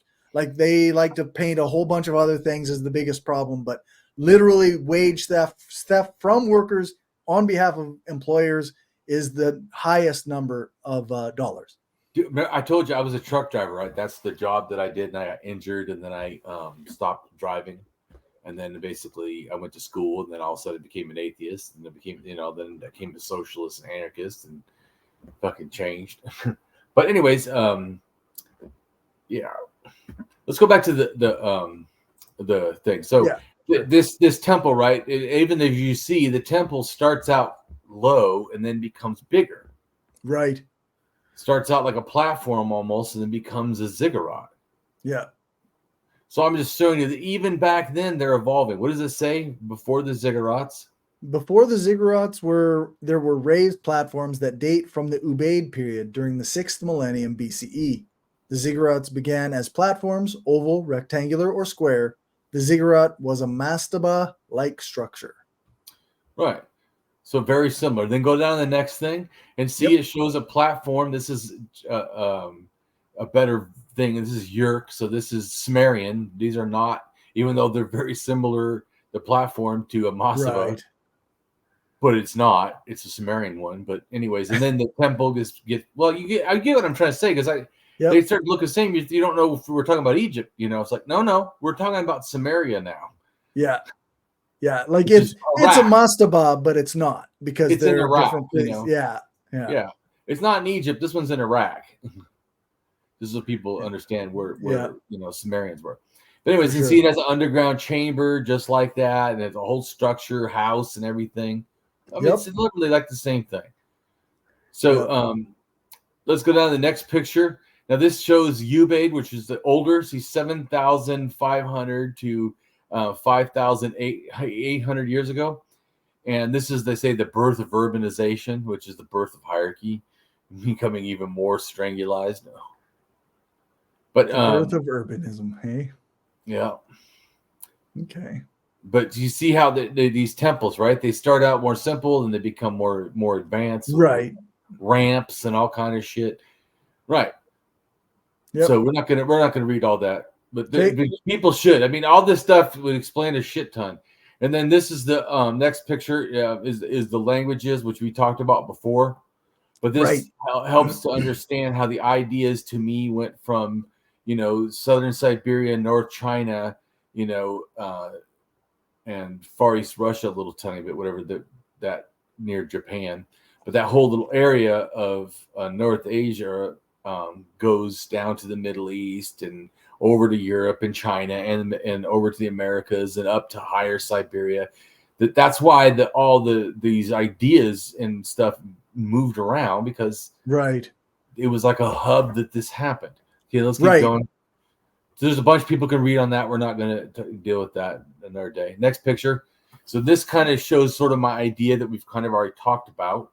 Okay. How all these things are the same. Go ahead and read the picture says. Sure. So to me, the Golden Mountains / Lake Baikal area origin relates to sacred mountain beliefs, holy or Mount Olympus in Greek, or special event, Mount Sinai in Judaism, purely mythical, Hara Barazati in Zoroastrianism, or abode of deities, Mount Kailash in Hinduism. Mount Kailash, abode of the Hindu deities, is also considered sacred in 4 religions: Hinduism, Bon, Buddhism, and Jainism. So and then just think. So all of them share the same thing, even though they're different religions. Right. You know why? Because that's actually what all of this is doing, is sharing. Yeah, that's right. Because they all kind of share the same things. They just, yeah. Right, which that's what I'm literally trying to help explain. Yeah. But it's connected in a mythological way, and that's why they have a desire to build these things a certain way. Right. Is because it's not that this is the most practical design or what have you. Like, this is a thing that comes from their beliefs. Correct. It totally is. And so, and it says Egypt in one ancient Egyptian thing. Yeah, in one of the ancient Egyptian religion creation myths, Ben was the mound that arose from the primordial waters, Nu, upon which the creator deity Atum settled. The Ben stone, pyramidion, is the top stone of the pyramid and is also related to the obelisk. Right. So it's a little pyramid on top of the pyramid. Right. And that pyramid that's on top, that one relates to the Mound of Creation. So, like I said, that gives you why they're doing these things. So all these things to me are not the exact same, but they all have to do with something close to the egg, the Mound of Creation, the Axis Mundi, which is often a mountain or a hill or a tree that was on top of a mountain or a hill. So, anyways, so let's go down to the next thing. The next picture, which shows a bunch of mountains, right? Sacred mountains. Right. Yep. Just so people can see, once again, all the mountains don't look the same. Yeah.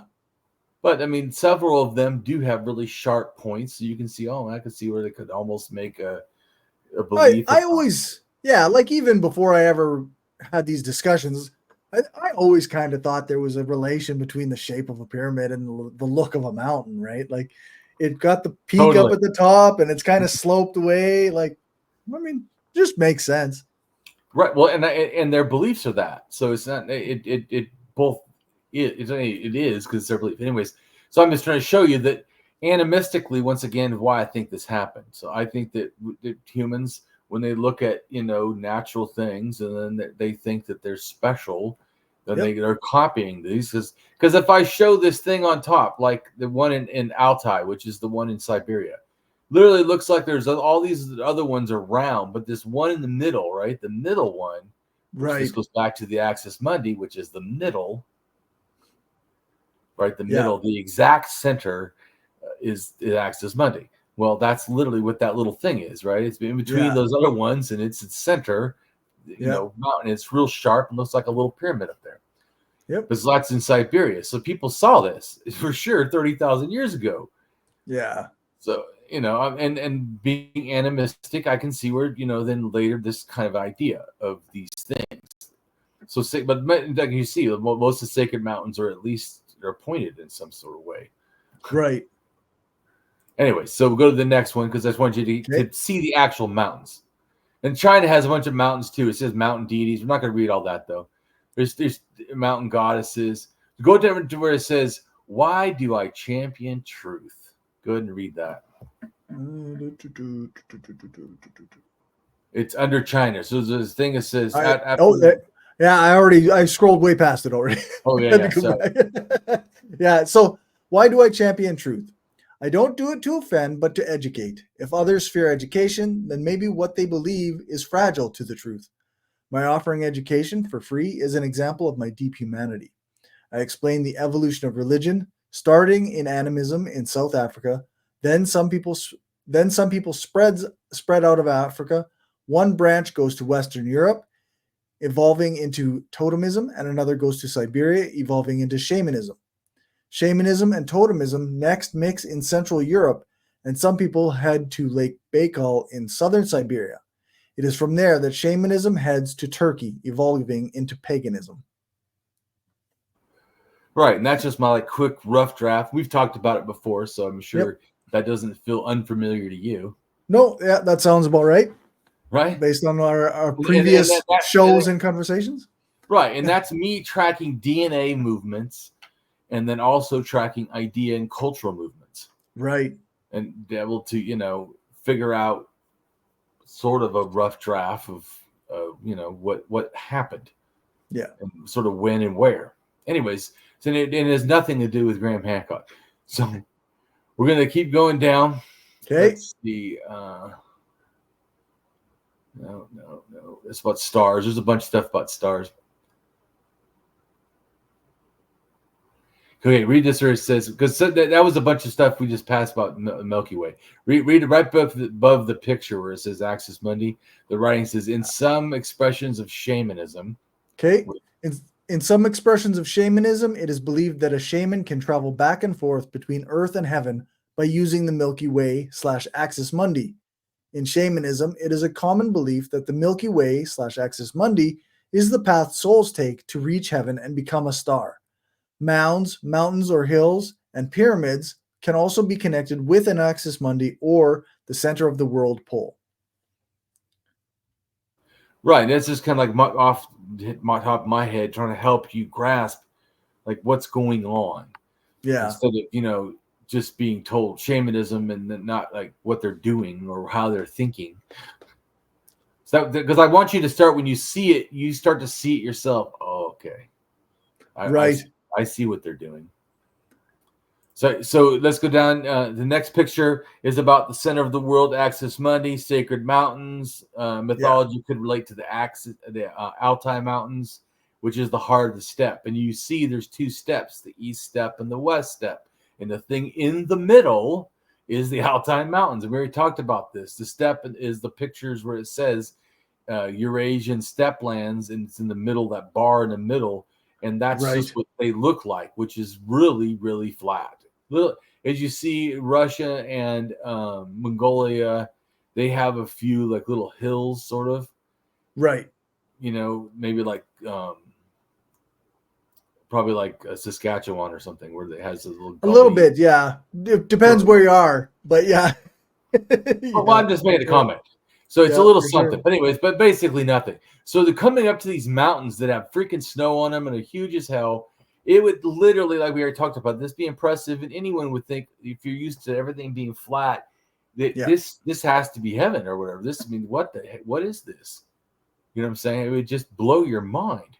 Anyways, and then the same thing I showed is that like this mountain also does weird stuff, you know, where the way it looks, the colors and stuff. And they call it the Golden Mountains because look at the part at the top where it has the Egyptian pyramid with a gold top, because that's how they used to. Yeah, like it actually glows in that golden color, right? Right. Yeah, the mountain actually does this. So and then at night or whatever, it gets that like blue cool look sometimes, because once again, being high up, sometimes the altitude during the year, right, the sun stays sort of like it's more light, like Alaska. Right. So it's just Siberia, you know what I'm saying? So sometimes I'm saying that weather and stuff does stuff there that doesn't do other places. Yeah. So I'm saying that if you have an animistic mind and you see all this, like that cloud we talked about, you know, a bird, dragon, God, and I could totally see where they look at all this and go, wow, you know. And then there's rocks that up on that mountain that look like, you know, people or something, you know. Right. So was that the god of the mountain? Was because it looked like a head? People were really simplistic. Right. You're seeing it from a huge distance, and it looks like a huge person up on a mountain. So, See, there you go. Right. Yeah. Exactly. That's how I think. So, unlike, you know, in a sense, the Christian God, which is so removed in a sense, except the mythology. Yeah. These are looking at like natural, where they can show, look, I'm not lying. Look, it's right there. Right. Our God is right there. What are you talking about? Right there. What are you talking about? Anyways, so then you see like in downward in the left-hand corner of the bottom, there's a little tree growing out of the mound, and that's a Bronze Age mound in Denmark. Oh yeah. And then the Norse tree is that tree that holds that flat earth. Right. Right? Yeah. So, and you get that the tree has like a little pile of mountain, right? Yep. So Yep. it's sort of a tree holding a flat disc with a whole bunch of like little rocks and a little mountain, and then there's the rest of the tree sheeting up the center. Yep. Right. So the same thing. Imagine seeing a volcano erupting. Right. Right. Going because Steve also I think thought they could go on smoke or whatever. That's why smoking was such a big deal, not because it's just the enjoyment, but the thought that you can get to the spirits. Right. Anyway, so we'll keep going to the next picture. We're not going to read any of that stuff. Next picture is showing Lake Baikal. So the other one was the mountain, which is super important, and here's the lake that goes along. Both these two are what makes a lot of the myths. Yeah. So these bubbles come up and freeze, and actually this ice can catch on fire because that's methane. Oh, jeez. So fire and ice, which I think there might even be some mythology about, this literally can do that, and which would have been magical as hell. What other ice can do that? No. So the fact also that somehow maybe it's the gas bubbles or the wind or whatever, but the rocks literally look like they've been pushed up, like they're magically, these mounds of creation out of the water. Like, because just think, there's nothing, it's all plain water, and all of a sudden the water pushes a rock up. Right. I mean, you would literally say this is magic. This is the land of magic. Yeah, especially if it like froze there. Right. I'm saying if the rock was down under the water, all of a sudden it pops up. Where else does it do that? So why is it popping up, Corey? One thought isn't the methane that I already talked about making all these bubbles and it would make sense. Yeah. Literally pushing. Oh, so air or whatever, methane is literally so not magic. Yeah. But very interesting, right? Yeah, for sure. No, right. It's very cool. So I'm just saying that, but it would be magical. It would be things happen in that lake in a sense that a animistic person would say no other place anywhere does this. Yeah. This is the sacred lake. So that's why I think primal waters has to do with that lake. That lake does stuff that is primal, it's alive. It literally pulls rocks from the bottom of the thing and pushes them up to the surface. Yeah. What the fuck? This thing is anyways. And so I think also that might be why they recreate it. Right. Why are they making the mounds, Corey? Well, because nature isn't that water doing this every year? Yes, it is. So we need to do it as a ritual every year or whatever. You get my trying to say. That's what I think. That concept, I think, like animistically, that's what I'm saying, trying to think in that way. That if this thing is doing this, I can see where this cycles, and it also tells you when winter is or whatever. So you start caring about the solstice, not because you're trying to learn math like Graham Hancock thinks they were, these great mathematicians. No, they're trying to figure out like their religion because when's the right thing. See, you get it right. So you see where it's all connected. So I'm gonna go down. We're gonna get off of that picture. The next picture just shows the DNA, the Q we talked about, and where it is in a sense in relation to Siberia and the Lake Baikal, and then where cDNA is. And I feel both of these areas, which we already talked about, is where the religions of the world come from, including China. Right. China, because these stuff went back down. And so and then spread around. Not that the one in near Beijing and stuff also was big and did influence the one in North China. They were influencing each other. But they to me got their stuff from the Siberians coming down first, in a sense.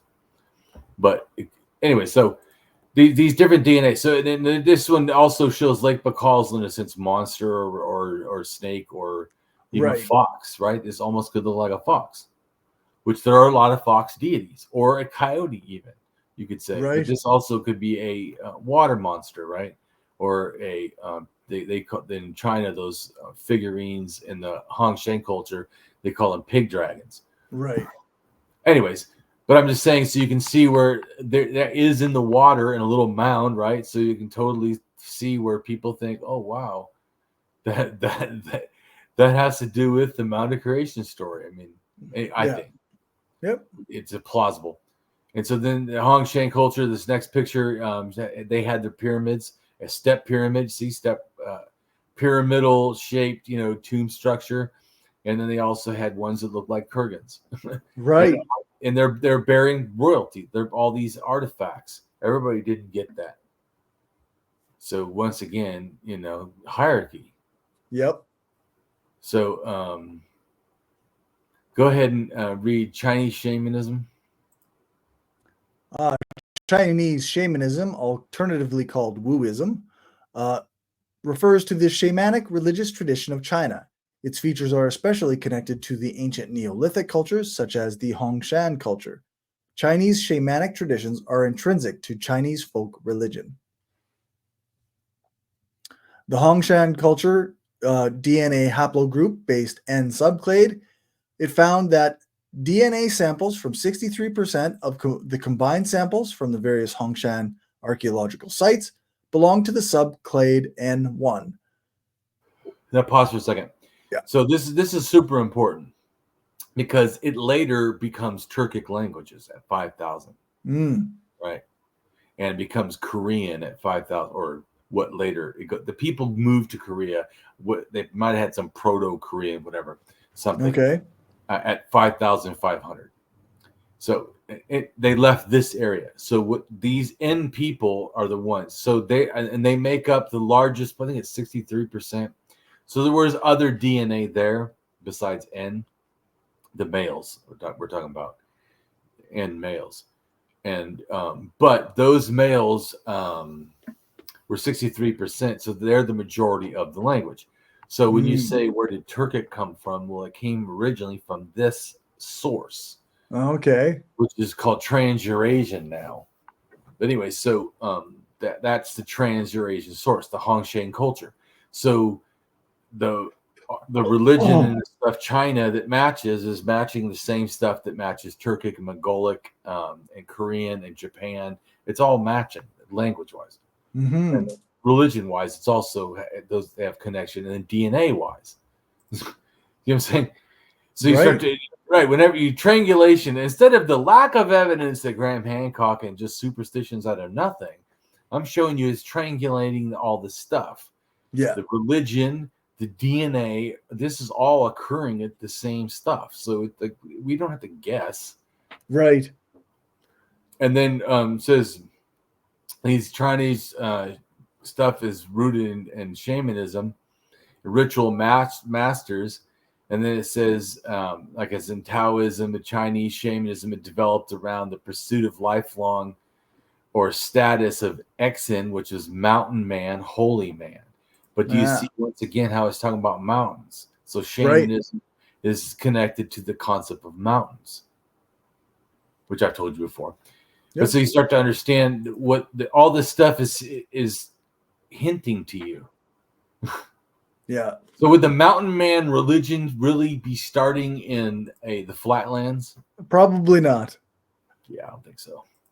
But so I was making a comment but it certainly is telling you that the mountain is the more important, and they did mountain rituals in China big time, right? And they did it with this like almost like a knife or something, because once again, like an axe is Mundi.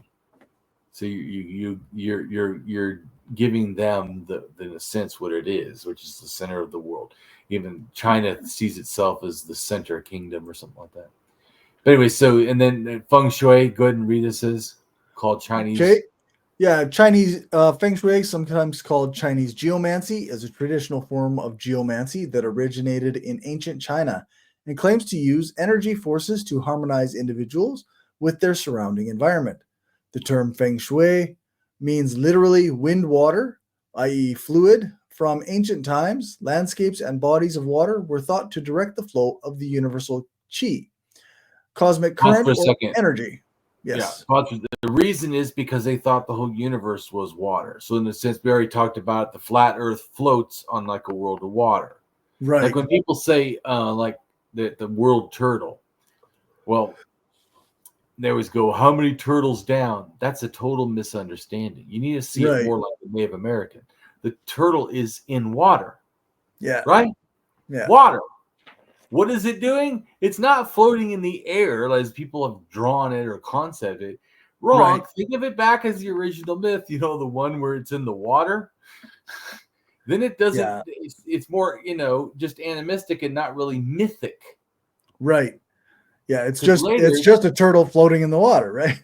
Right. See, Corey, or an egg floating in the water, right? You get Right. this thing? Because that's the Greek myth, is the egg floats in the water. So I'm just saying, how is that that much different? Or the Egyptians have one similar, that the Mound of Creation or mountain or something is a crocodile. Well, you know what? So does that some kind of a mountain earth monster in I think Aztec and Mayan or something like that. That also is an alligator or whatever. Okay. And so I'm just saying that I think, and just like in the Northwest Coast, they have the Thunderbird makes the noise sometimes because it takes a whale, picks it up, and then throws it back in the ocean, which kills it, making that large smacking sound. Oh. That's like lightning, you know what I'm saying? Like in other words, like why lightning makes the noise is because they dropped the whale. Okay.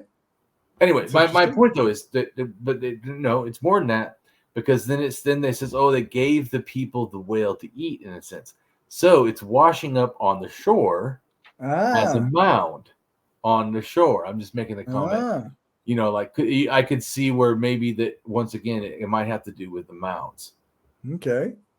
Because it could be a fish too, right? A fish because once again, I get the reason that I think this is important. Like I said, I keep bringing up the egg, even though it's not always direct.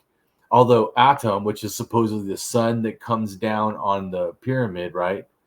Or the Mound of Creation, actually, it was originally an egg. That deity started as an egg, so it really does all relate, just like but the reason why I was going to say the reason why I think we need to understand that's a simple to happen is they're just metaphors. Right. If you say, well, I got this really big thing, and I'm like, well, how big is it? Well, as big as a pencil. It doesn't mean that what I have is a pencil. I just gave that. And say, well, I have this thing, I can't get it in. Well, how big is it? It's big as a house. Is it a house I have outside, Corey? It's not. It's just not as big as one. Right. So that's what I'm trying to say. I think that when they say it's an egg, it's a womb, it's whatever, it's not really that. It's a concept. Right. Yeah. It's like you say, they're speaking in metaphors in a lot of ways. Metaphor. Right.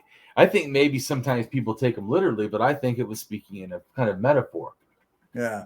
And maybe it starts as a metaphor and then people adopt it literally, and Oh yes, I'm sure that very easy to happen. But I'm saying, you get what I'm trying to say. Once you see it that way, then the fact of them changing, like, wait a minute, the penis started out as an egg. And the egg is the womb. So originally it didn't even involve the penis at all. It was just a woman. Wait a minute, isn't the Sumerian religion that the first thing was just woman? Yeah, it's just waters. The holy waters, the primal waters was the woman. She was always there. The Bible's similar to that too. Right. And then the air flies over the water. Even the Bible does that. And that's talking, and even the Egyptian does that. That's between Geb, which is the earth god or the mound. Between that is air. Yeah. Which holds up, in a sense, and somewhat as a being. The sky, which is a woman, which is water. They were all the stars float in. Okay. Yeah. Just so you can kind of get how they see it. Which we'll keep going down to the next picture.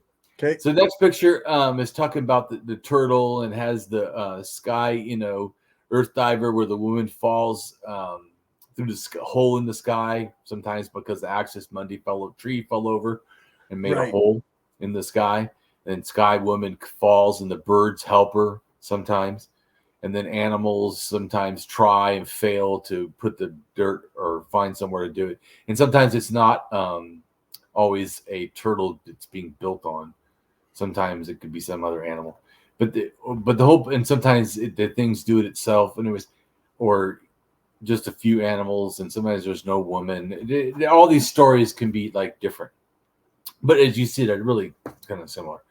And then see how like this is the Mississippi mound culture. Their axis Mundi looks very similar to the Nordic, where it's a tree on top of a mound. Yeah. And if you notice too, these are 4 dragons that hold in between the worlds. In the Bible, it talks about the 4 corners. Well, that's what this is. Right. Dragons with antlers, which is kind of cool, really. But, yeah, for sure. Anyways, let's go down to. Okay, just because I don't believe it doesn't mean I don't think it's interesting. Like, wow, that's interesting. Oh yeah, for sure. And then this talks about the world turtle, which of course I call cosmic turtle. And go ahead and read that. Where the writing underneath, or you want me to read the where it said the picture itself? It says world turtle, Mound of Creation. That was me putting that part. Oh, there it is. Yep. The world turtle, also called the cosmic turtle or the world-bearing turtle, is a mytheme of a giant turtle or tortoise supporting or containing the world. It occurs in Hindu mythology, Chinese mythology, and the mythologies of some of the indigenous peoples of the Americas. Right, and like I'm trying to show you, because it comes out of the Middle East, and it comes to these people, and so I'm just trying to show you how that idea evolved. And this right here, the next picture, I drew a picture of the turtle because I thought it would help people grasp what's going on, because it's got an axis Mundi on it. Yep. And it has the spider grandmother coming down on a web. And it also has the bird, right? So it has the thunderbird up in the sky, or the black crow, or the eagle, or whatever animal, specific bird people are, something give you a goose. But anyways, it's a crow or an eagle or something, or thunderbird. But anyways, I'm just trying to show these aren't separate things. Right. They're all the thunderbird and the spider grandmother. They're all living in the same world. Right. Anyways, just trying to help people, because I think sometimes it's like an either or. Like, no, this all can be happening sort of in the same thing. And as you see, it's in the water, right, Corey? So that explains what they think is going on. What's below the space turtle? Water. The whole sky is water. It's a goddess.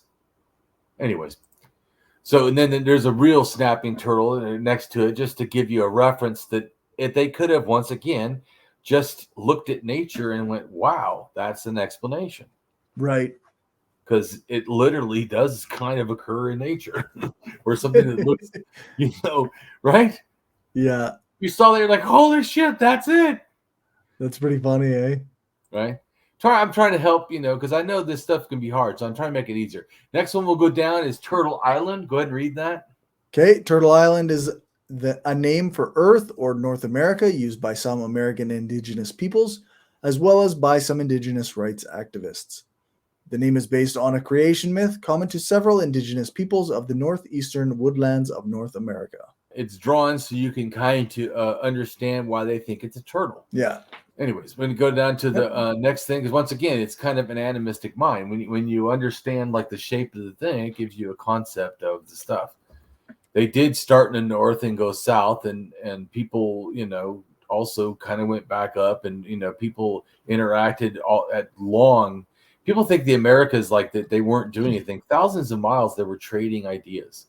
Yeah. So I mean, it's literally not that at all. It's like, well, once again, that would require us to think, well, that's kind of advanced, and thus they're not simplistic. And yeah, like we're talking about various groups of people that moved around and like interacted and sometimes fought and sometimes traded and sometimes lived together for a bit and left. Like, so it's a mess. And certainly we're trading often. I mean, that was from far away. The items would get to places. So it's far more complicated than we give it credit for. Like, it's just people that just did their own things. Because we don't want to give them credit and make them full individuals, which they were. Yeah. So, like someone said before, man, it's good that you're nice to Native Americans. I'm not being nice to them as particular anybody else. So you should be nice to everybody. And as far as the facts, I'm telling you the fact. No, here's the real truth. America has a bigoted interpretation of Native Americans. And what you're learning from me is that, oh, well, that's not accurate. Yeah, that's right. Yeah. Nice. I mean, we're just saying the facts, right? Right. You get what I'm trying to say? Yeah. Well, and well, I told you I didn't know this in advance. I already just thought this sort of anyways. Axiologically, of course, you should do this. But the anarchists, like I told you in the 1900s, came up with the school where they, he said, that they should be done in reason and science and, child rights. Of course, they don't. They own themselves. Oh, yes, they do. Okay, good. Yeah, some people have a seriously problem when they think they own their children. It's like, oh, wow, you're a caretaker of them. There's a big difference. You are a person with responsibilities. You are not an owner with rights and privileges. Yeah. But anyway, so that's part of the thing is to, in other words, though, I see it as, how I feel in general, respect everyone you're talking to, because I feel you should try to, which I told you when I can teach the best is when I can remove any biases or anything, and just teach. In a sense, just the plain facts, and just show them unemotionally, in a sense, because you don't need to, in a sense, hype them up like the Graham Hancock show. Now, I do see if you want to be famous, you should hype them up. I'm doing it totally fucking wrong. Yeah, that's right. Yeah. Because you got to fool people into thinking that you're cool. And that they're good for liking you. Exactly. But instead we spend our time worried about what's true. So I guess inconvenient, right? Yeah. Very inconvenient. Goes, yeah, but it's not sensational enough. I'm like, man, I think that learning all this, I think it's pretty sensational to me. I guess I like facts better. Yeah, we gotta do something different. We gotta make it like clickable headlines and like blurbs that like make it sound really exciting and really we're uncovering the deep dark truth about humanity. Well, we are, which we are. Sense, that's we are. But I don't present it that way because I just. But I do agree. I told you should take some of these things and you should do it. I mean, we've done a lot and said a lot. I mean, I'm actually almost done. I caught up with the read reviews and interviews and stuff. Like I got a good routine going now. So once I get that all caught up, then I can start working on other things. Because I know that there's stuff in here. I mean, it's literally the truth and it's awesome. People don't know this or understand this. I'm explaining it because in a sense, I understand some of the myth and the DNA and the anthropology and the archaeology, you know what I'm saying? So when you know all of that stuff and animal husbandry and stuff and and understand ethnography from other cultures that could be similar. So we see it more how they see it, not how we do. Because I feel that's when, you start to understand, because understanding is the point. Yeah. Otherwise we're just strawmanning. We just think we understand, which is not telling the plain truth. Plain truth is we should understand how they see it. How, as one person said to me before, you shouldn't trust, their ideas. Well, I think that's fucking some bigoted bullshit. But that I'm not doing it about trusting it. I need to understand what they're saying so I can then put it in the understanding of what's going on. That's what I'm trying to do.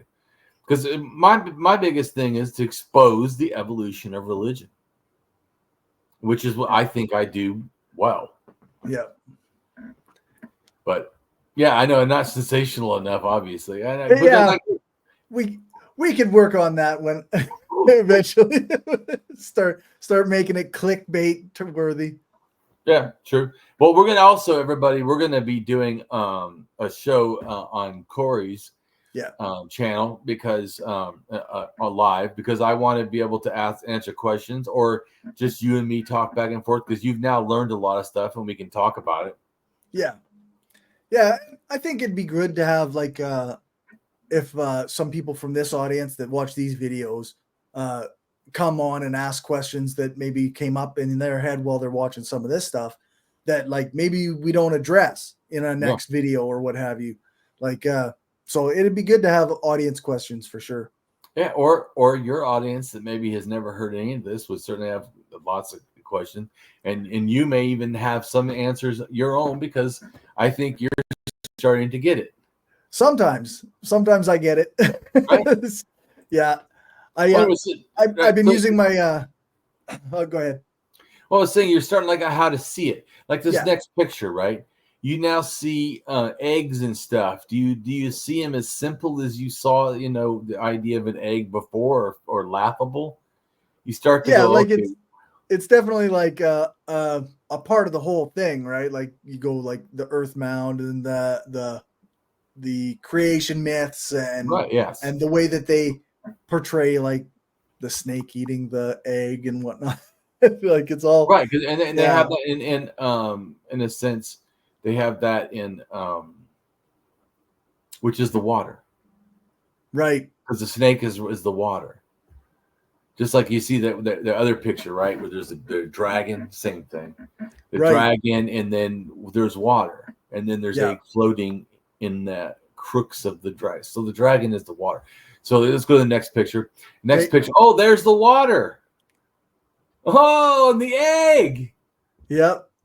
Oh, once again, Corey, animistic minds see the 80,001 birth or whatever, and comes out as a literal looking egg full of water.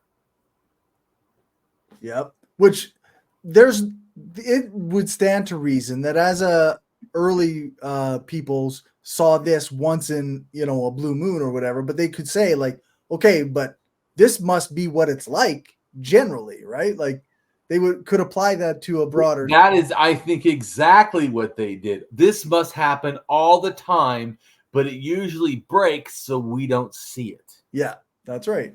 So there's always an egg inside the mother. Yeah. So all humans are born in an egg.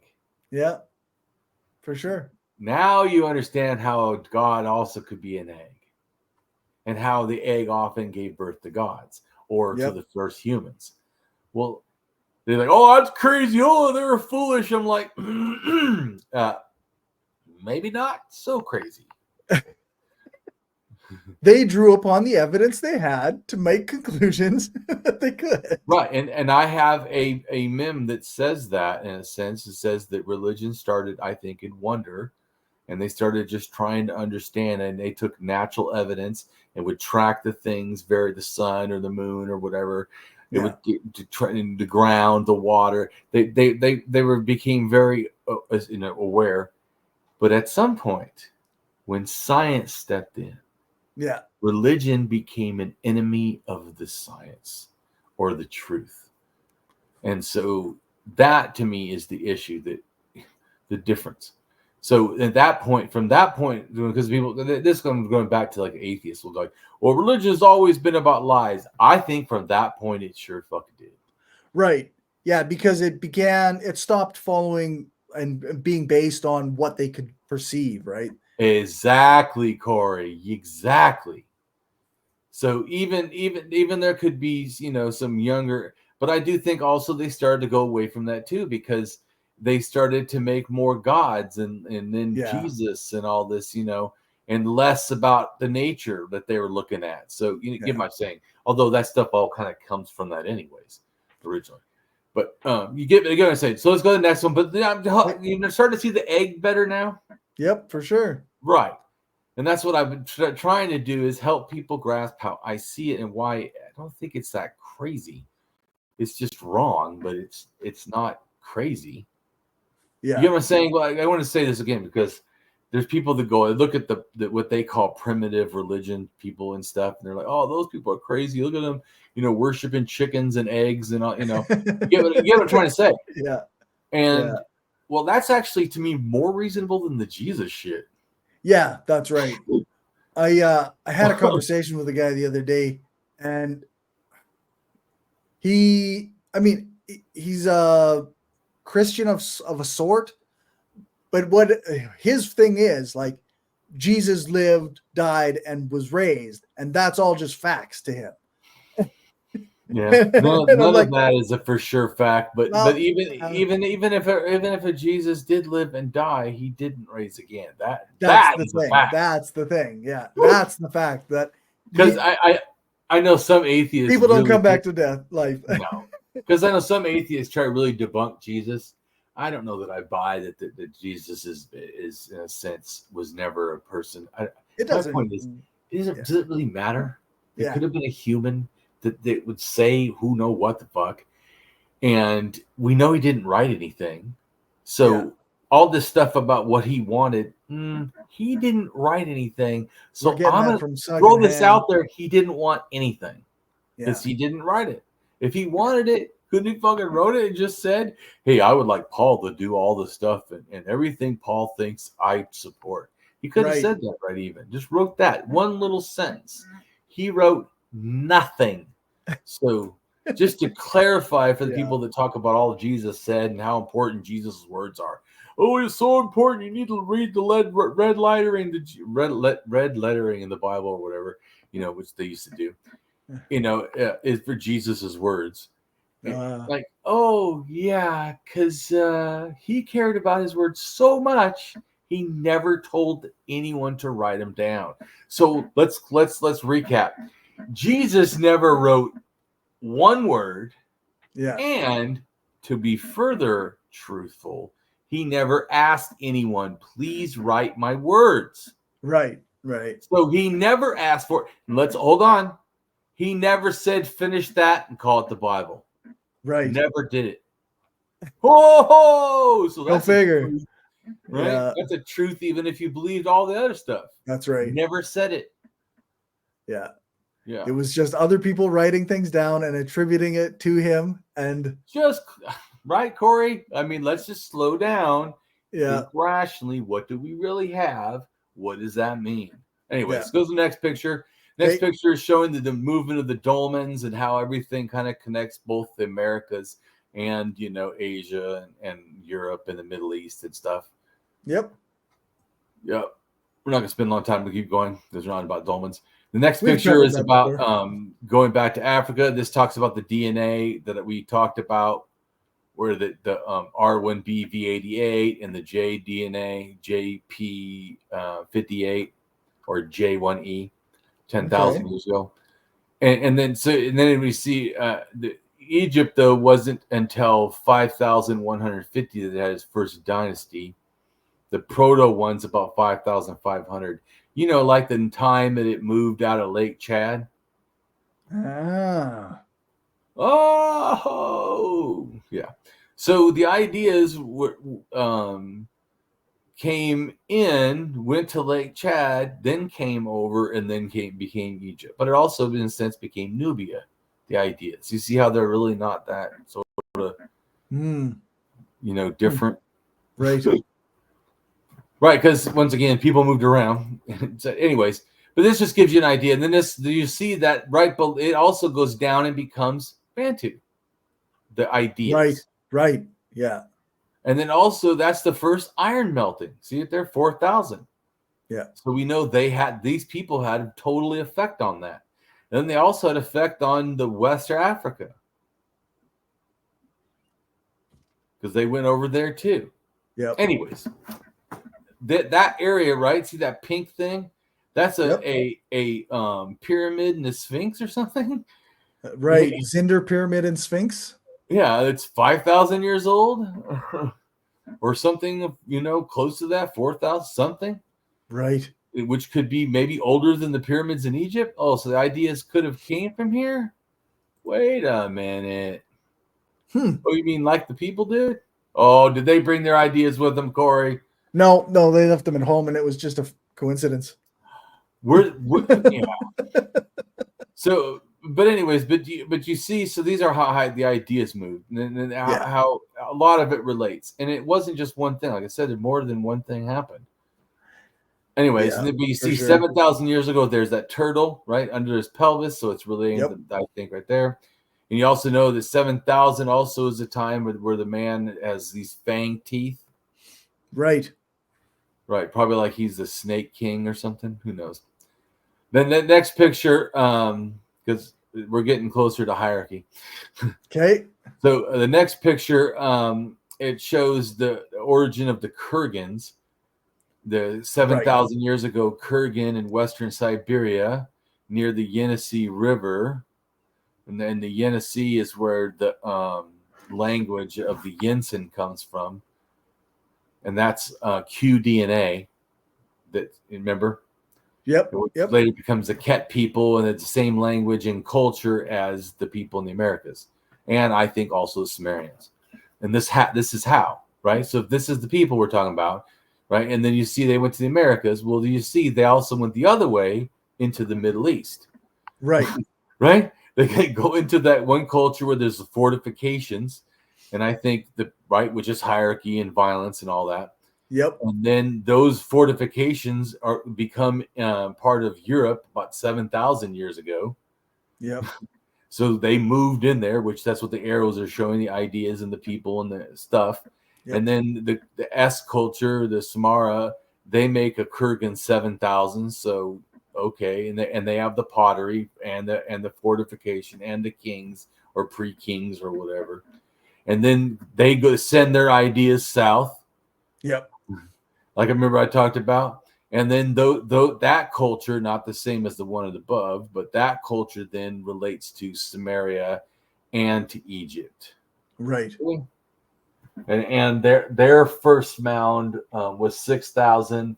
And in a sense, that's almost the time of the mounds, both in Egypt and in Mesopotamia, that are truly different in a sense. They were doing stuff a little bit before that, but they were simpler. Then this becomes a new type of thing.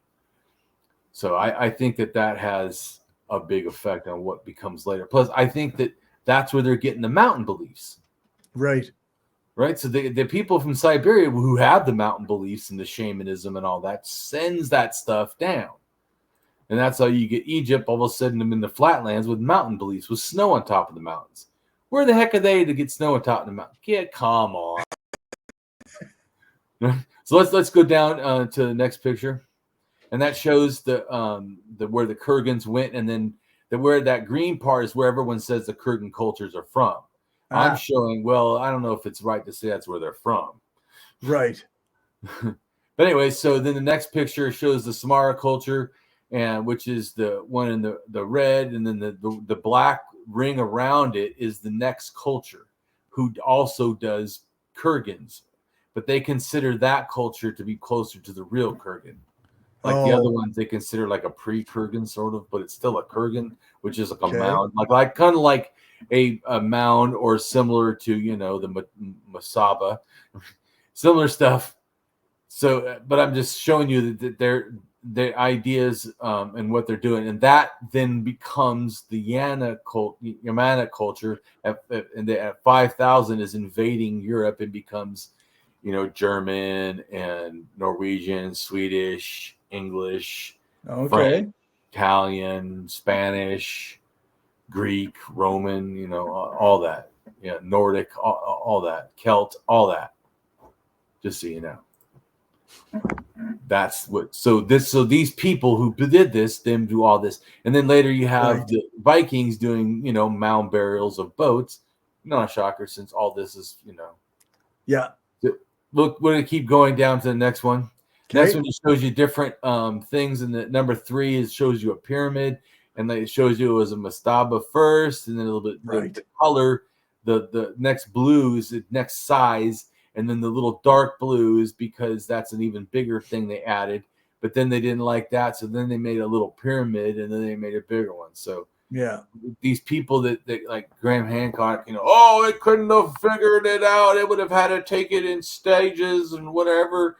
It just came out of nowhere. It didn't come out of nowhere. That's wrong. They did put it in stages. Like they just did literally. it. Literally, it couldn't be in more in stage. How much more in stages do you need it to be? Yeah, that's just silly. It's literally the thing itself shows it had stages. Like, what? Come on. All right, so let's go down to the next one. The See? next one is just my idea of the DNA and then where it relates and showing it's both in the Americas and in, this is cDNA, and in, but I told you Q does it too, but it relates to these mound stuff. And with the copper culture, and then also down to Peru. So I'm just trying to show you that all this is connected, but not how Graham Hancock are not ancient aliens. Right. Yeah. And it wasn't fast. And they weren't trying to span the globe. They were just slowly traveling down. Anyways, or somewhat fast, but this still was, the people that are there now, QDNA or cDNA. It wasn't anyone else. Right. Wrong. So, and anyways, and then the bottom part of that shows the different mounds, the mastaba, and then the first, temple in Siberia. And then it also shows the one that's in Poland. Okay. That looks like a mastaba surrounded by, Stonehenge-looking, right. stones that are stood upright.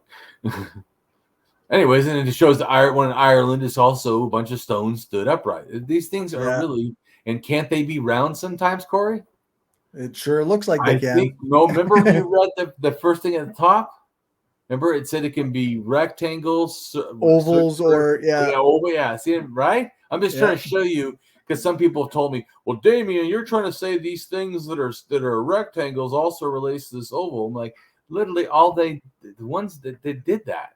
The mastabas sometimes were oval, or the things that platforms or the ziggurats. I mean, these things, but that's the problem. People see one thing and are like, I know what it is. Right. Yeah. Anyway, let's go down to the next one just to clarify that people don't know what it is. Is a picture of a whole bunch of different pyramids, isn't it, Corey? It is so. Do they look the same? They all look different. They all look different. But they're all look like pyramids. It's a basic concept when you understand it's mythology or whatever. Yeah. It's a basic concept, but no, they don't really look the same. Anyways, goes on to the next one.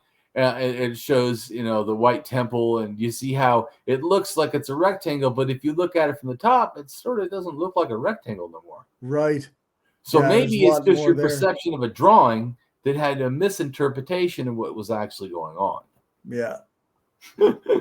Just saying. And the next one shows the temple, and it shows how it has two things.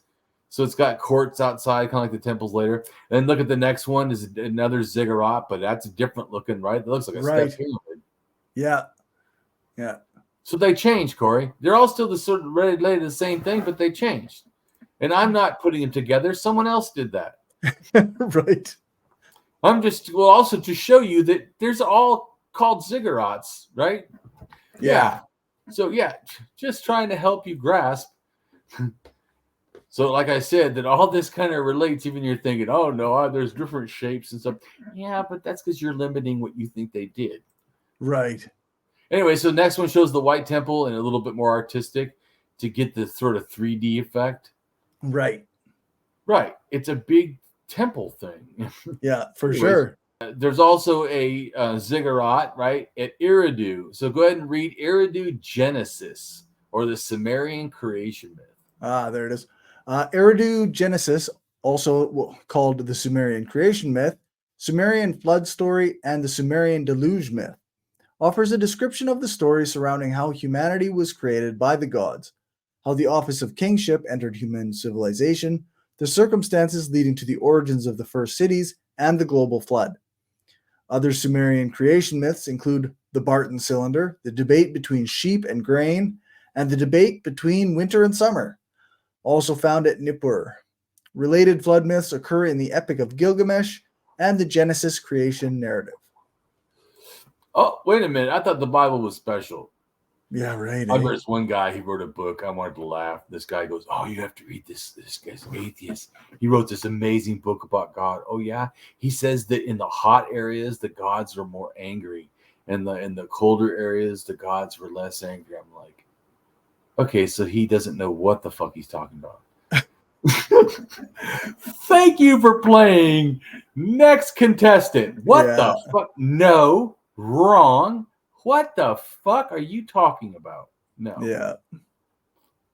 No. Foolishness. Your mountain fire god? You mean the Bible, the one that probably came from Turkey, when the Kurgal Axel culture had a 4,500-year-old volcano shootout, and then they killed a bunch of their people, and then they thought, because see, like in the Bible, I told you before about the Bible, it talks about the pillar, at day, at night. Yeah, because it's literally lava or shit that's glowing at night. Anyway. So, and the Sumerian, though, one is 7,500 years ago. So just a tad bit before the Bible. Yeah, no kidding, eh? Right. And you notice that the buildings, they start small and they become bigger. So even the buildings themselves grew. Let's keep going. So, and then the picture is about the mounds in the water, right? That we talked about before. And then how I think the mound order. Go ahead and read the mound order. So shell mounds, dolmens, kurgan, earth mound, and pyramid. And then the mythology order. Right. Mythology order, as I told you, I'm still trying to kind of figure out because it seems really confusing.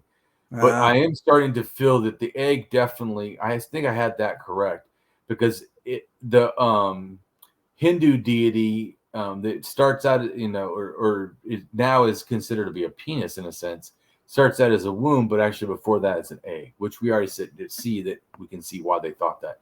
Yeah. So, and then the sun in Atum in Egypt was also an egg originally. Well, then fuck the egg. They're all saying, oh yeah, this god who's a dick really wasn't a dick and it was a womb. Well, but before that though, really was just an egg. And so the fact that a couple of them has said that, I go, oh. So the egg must have been first. Right. Good to know. So I'm trying to figure out. Well, because I know that the Greek myth, it starts as the egg floating.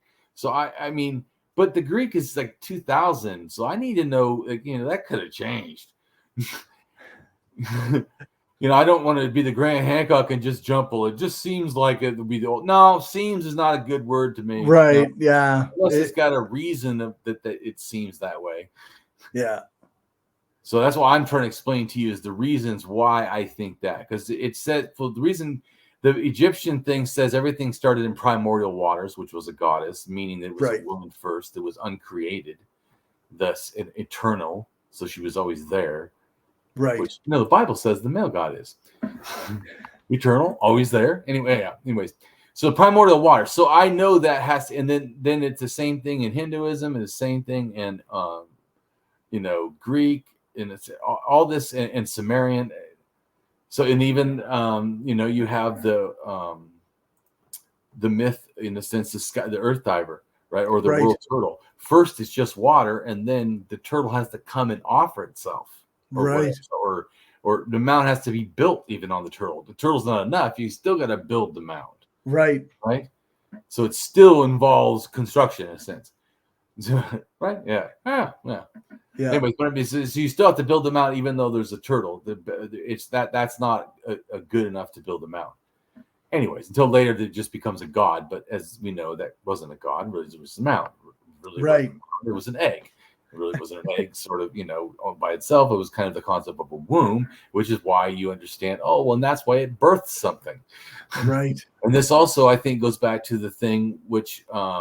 In Native American myths, it says it comes from the fourth world, and they had to climb up a ladder, the Axis Mundi, because of course the first world they climb out, right, and they had to get to the second world and climb out a ladder, and then they got to the fourth world and they climb out, and then they climb out, of course, the Axis Mundi, the center hole, kind of like ants, which John Hoops had said to me, "Hey, you think about ant mounds?" I'm like, actually, I didn't. So thank you. Interesting. Yeah. I went.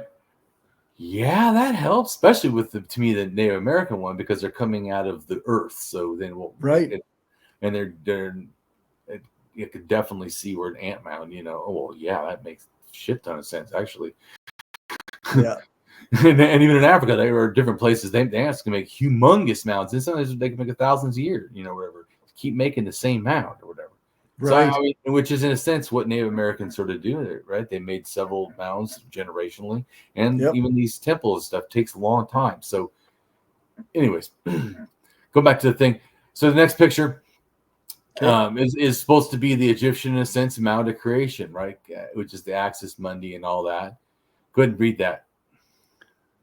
I am rather sure about the mound order, but not sure about the order of the mythology mounds can be set in time by archaeology. To me, mounds relate mainly to the Mound of Creation, primeval mound / hill / mountain that emerges out of the water, or the axis mundi, thinking cosmic axis, world pillar, the center of the world tree, sacred mountain / world mountain, etc., such as Mount Olympus in Greek mythology, or are related to famous events like Mount Sinai in Judaism and descendant religions, or Mount Kailash, Mount Meru in Hinduism.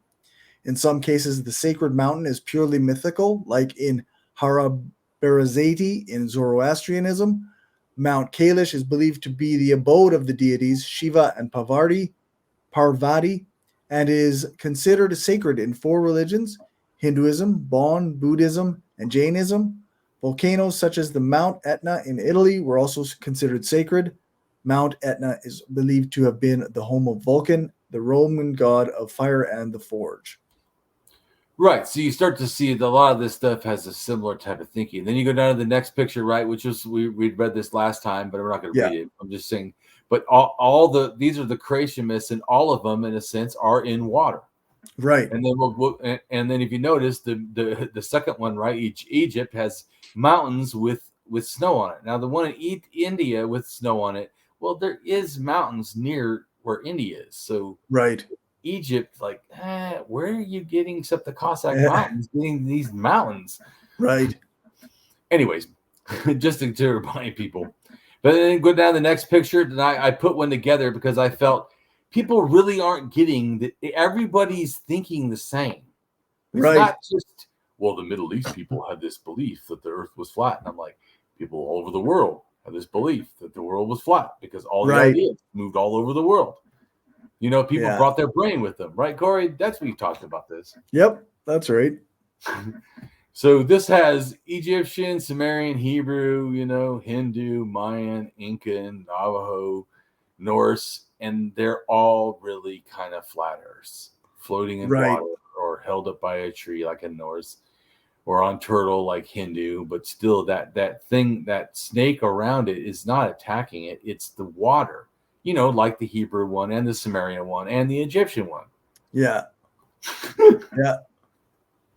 Right. So once you start realizing, like, okay, see, this is it. So why they're building things really isn't like some freakish thing that everyone's not doing. Well, they are doing it. Look at the Mayan. Right? There's a literal Mayan temple in the middle of the Mayan one, right? The center of the mountain. And the Navajo's got some little mound there, and then Inca's got some kind of mound. You see, it's you have to get it. Yeah. I'm not trying to do this. It is that, once again, Corey, like I told you, the facts just keep supporting me. Yeah. See, aren't you more confident though seeing that picture? Oh yeah. No, like it's pretty clear, like it's all over the place, right? Right. Yeah. Because even the Hebrew one, it's hard to see but the things at the corners are actually mountains, little tiny pointed things. Those are mountains holding up the sky. Oh yeah, like the Sumerians did, right? They have the 4 mountains holding the sky. Wait a minute, Egypt has 4 mountains holding up the sky.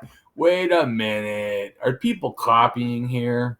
You mean all 3 of these from the Middle East have the same religion and the same concept of the world almost? What? Interesting. Yeah. Yeah. Yeah, and like, so then you go to the Hindu one and it has the 4 like elephants or whatever holding up the world. Right. But you got it. The 4 corners, right? Or like in America's, right? The 4 dragons or thunderbirds or whatever those things were, Right. Yeah. No, it's pretty good. Right. So good. We're not going to read any of that, but this explains also tons of shit. Hold on a second. Oh no, I do want you to read this. The ancient cosmology. I think you need, just because this will help understand. Sure. So ancient cosmology shaped everyone's theology. Sacred flat earth, often with hills and mountains, or mound of creation, or axis mundi. Cosmology in the ancient Near East, A&E, refers to the plurality of cosmological beliefs in the ancient Near East, covering the period from the 4th millennium BCE to to the formation of the Macedonian Empire by Alexander the Great in the second half of the first millennium BCE. These beliefs include the Mesopotamian cosmologies from Babylonia, Sumer, and Akkad, the Levantine or West Semitic cosmologies from Ugarit and ancient Israel and Judah, the biblical cosmology, the Egyptian cosmology from ancient Egypt, and the Anatolian cosmologies from the Hittites. The system of cosmology went on to have profound influence on views in early Greek cosmology, later Jewish cosmology, patristic cosmology, and Islamic cosmology, including Quranic cosmology, until the modern era. Variations you can stop right there because there's always more that we could read. Yeah. But doesn't that help to back up what I'm saying really quick? Yeah. Yeah. Like these all have the same idea here. Yeah. Oh, I know. Just look at read cosmology. Just read that where it says right here, Near East cosmology includes creation myths, because it's going to tell you. Oh yeah. Ancient these are Near widespread. East. You see how it says that? Widespread. Yeah. Well, you know what? A little wider than you think, because it's like more like worldwide almost. But yeah, right. Yeah. So ancient Near Eastern cosmogony also included a number of common features that are present in most, if not all, creation myths from the ancient Near East. Widespread features included creatio ex materia, from a primordial state of chaos, that is, the organization of the world from pre-existing, unordered, and unformed, hence chaotic elements, represented by primordial body of water. The presence of a divine creator, the chaos camp motif, a cosmic battle between the protagonist and a primordial sea monster, the separation of undifferentiated elements to create heaven and earth, and the creation of mankind. Right. And that's good, but you start to see that, like, once again, like I told you, it's not that the Graham Hancock belief that they somehow just gave them, mathematics so they could build or something, right? Or right. That when the idea spread, Corey, what really happened, as of course always does, is the whole package of ideas kind of went. Yeah. Yeah. You kind of get, like, I don't know, almost all of the religion. In other words, like when you get past Christian, you don't just go, oh, I believe only the teachings of Jesus. No, you have to believe the whole Bible, right? I mean, isn't that kind of the game? That's what they teach you, right? Right. You get my point. So yeah, you actually are attached to not just an idea of a God existing, but this God is existing, and you need to worship it, and you need to change your life, and you need to ask for forgiveness. Yeah. And you need to donate 10% of your wages. And you need to, always proselytize and always try to get people to, and always need to preach and always need to, you know what I'm saying? Yeah, the specifics all come with it. Yeah. And there's a lot that I think is left out often of the conversation, as if somehow it doesn't exist. Like, all you have to do is ask Jesus in your heart. Fuck no, there's a lot more than that. Yeah, no, that's not what they say at church. Like, there's a lot more going to be on the plate. And this thing called sin, this bullshit that they just mentioned parts of your life, and they say you can't do that anymore. It's pretty. I thought I was good. Now I got to incorporate these sin things into my. Right, you get what I'm saying? It's just really, people think, oh, you just do that. No, it's a whole bunch of stuff. Just like it's showing here. You don't get one myth, the Mound of Creation, like all by itself, Right. Like when I tried to show the turtle, the turtle's there, the mound's there, the tree is there, the spider is there, the bird's up in there, because those all can exist, I don't know, at the same time. Yeah. Which is what I'm trying to show you, because they have a whole full worldview, not because it's this little, anyway. Yep. And I know it's hard for people to grasp the scenes, but we could lead all this is super good explaining, and you would understand even better than you do now. But we're gonna go down. Read the upper waters and lower waters, because this relates to the Mound of Creation kind of stuff. Actually, we're getting close in time. Forget that. Go to the next picture. Okay. We'll just look at the pictures. Next picture is of Sumerian mythology, which we already talked about, and then we'll move on. And the next picture, and this is, you see lots of data. It's explaining that, so it's not like we don't know or I didn't look it up. Right. Yeah. There's a lot in it. Yeah. What? There's lots in here that we're skipping over, so it's Right. Well, I'm just there's saying, lots of information. tons. Like, so you think, well, Yeah. Damien's not explaining it well. You need to look at the blog because there's a shit ton. Yeah, that's right. Anyway, so the next picture is the Babylonian, which is a little different to Sumerian, but better for us because there's the literal step pyramid in their concept. Right. Right. So Yeah. their Mound of Creation at this point had become a step pyramid or something fucking close to it, right? Yep. Oh yeah, that's the same one that the Egyptians have. Wait a minute, it's almost like these ideas are similar, Corey. Yeah, go figure, eh? And yeah. Anyway, so this is Babylonian universe. We're not going to read that. Okay. Then the next one shows the Egyptian. I just try to show how these two pictures are showing sort of the same thing, but not drawn the same. How the sun is moving up and down, which is across this river. Ah. And then the mounds you see are the mountains that are over here. There's two that have a name. The other two maybe just aren't named. I'm not super remembering about it, but two I know are names. So maybe the fact that they show the two and the sun's in the middle, which is also like the bull horns. There's two horns. I think it could be why they're two. Why they say the four corners, though, it's because they thought the world was square, right, in a round ocean. Round universe in a square thing. Oh, like China. Yeah. So then it goes down, then it shows you the sunrise and a thing, and it's either the symbol for mound and mountain is that symbol, just so you didn't think I was lying to you. Right. Corey's like, Damien, I don't really assume that. Yeah. But also it shows there's a ring of water around it, right? Because what does it say? The sun rises over the circular mound of creation. Yeah. Oh, wait a minute. So it says what I said, and the goddesses pour the primordial waters around it. Yeah. Okay. So then that's the Jewish one. They're not special. They just have a version of the other ones.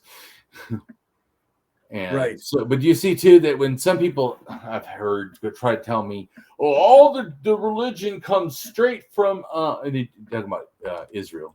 All of it comes from Egypt. I'm like, no, that's not totally accurate. Well, it's so similar. Like, yeah, but it's also similar to Sumerians. Where was that in captivity? Oh yeah, right. Yeah, where they got their flood myth probably from. Oh yeah, Eridu area. Oh yeah, that's right. We talked about that. Yeah, so yeah. No, I'm not saying Egypt didn't do stuff, but I'm just saying that people forget that Sumerian did a lot too. Yeah. To form the Israelite religion is what I'm talking about. And you can see that in the way they almost make the stuff the same. So anyways, we're going to go down the next picture. We're just going to do pictures. There's tons of information again. This is water mythology. This is just showing that middle deity is the oldest water deity for Sumerian. And she eventually turns into, or they say that she's the dragon. That's why I have the water pouring to the dragon. Okay. Now these other deities are water deities. But anyway, one in the middle is a king right at the bottom. But anyways, then the next thing shows a shell mound. You see it's also a platform mound, kind of like a madrasa. Yep. And then there was a lot of shell mounds in the next picture all over the place, especially the red is 6,500 to 2,000 years ago.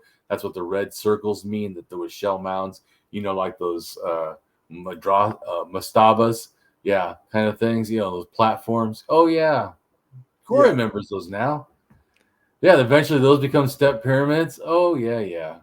Yeah. Oh, so even the shell mounds did it. Oh, yeah, because they kind of had platforms and stuff on shell mounds too. Yep. Mm-hmm. Yeah. No, yeah, it's so different. Not. Then the next picture is the Pacific Northwest, and it just shows where the shell mound was, And then there's Florida with some shell mounds. Right. That certainly look a lot like step pyramids or stabas or ziggurats or something. They were in the Middle East, Siberia. We would just call them ziggurats. Yeah. Yeah.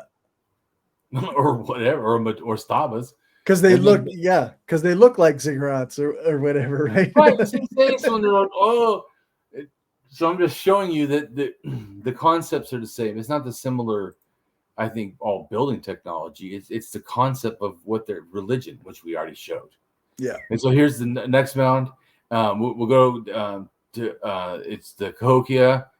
which is now kind of how it looks. But then the next one below that is the picture of what it really looks like, and then what it used to look like.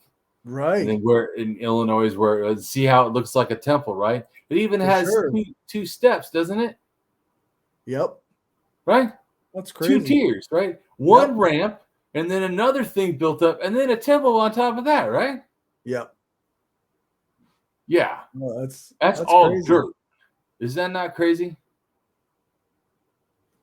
Anyways, my point is, so just because it's dirt mound, when you think dirt mound, Corey, did you think that? No, that's not what I think of dirt mound. Right? This looks like, this is a building. This is a pyramid of dirt. Right.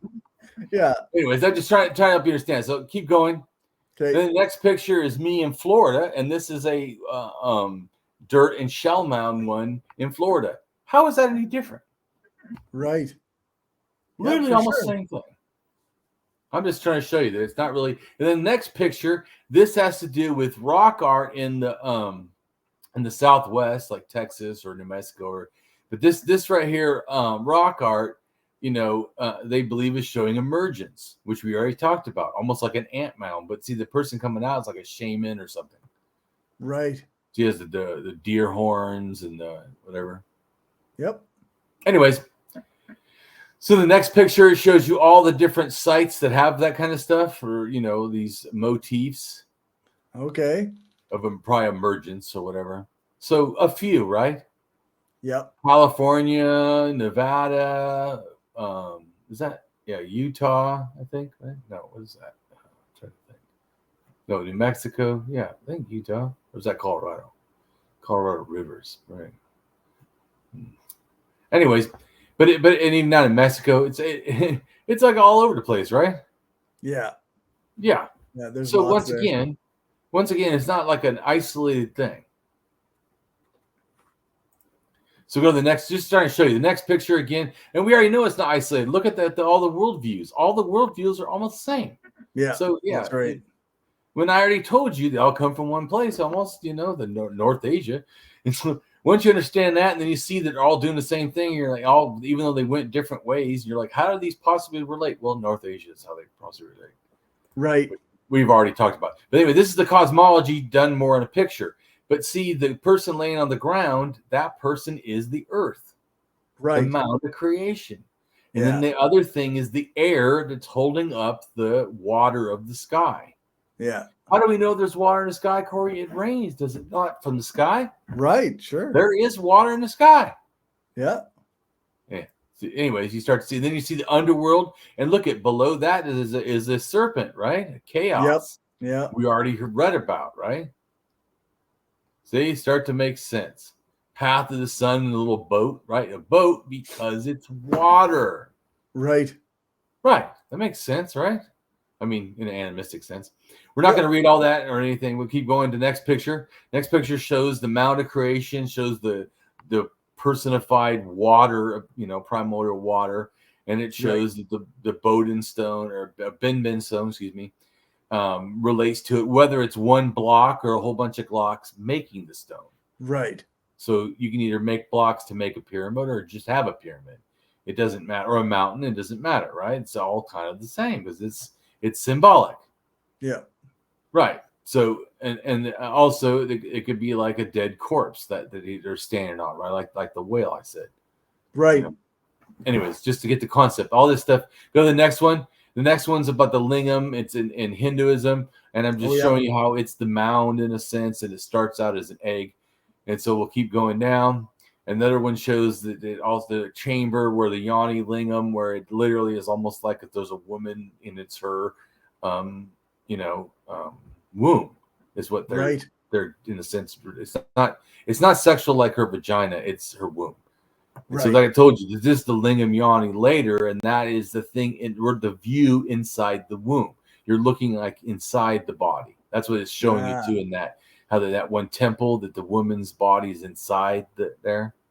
Yep. Anyways, try to help you understand. Then I hear it down next picture. It says the first Shiva lingam was a cosmic shaped egg, right? Which we already talked about. and that's also big in Proto-Indo-European religion. Right. So you start to see, because it's all related. Then you go to the next one, and this is in Siberia. This one goddess was called this mound, which was a bunch of stone gods that her son killed. Okay. And then that's what she's named after. Go ahead and read that. It says the Mound of Creation.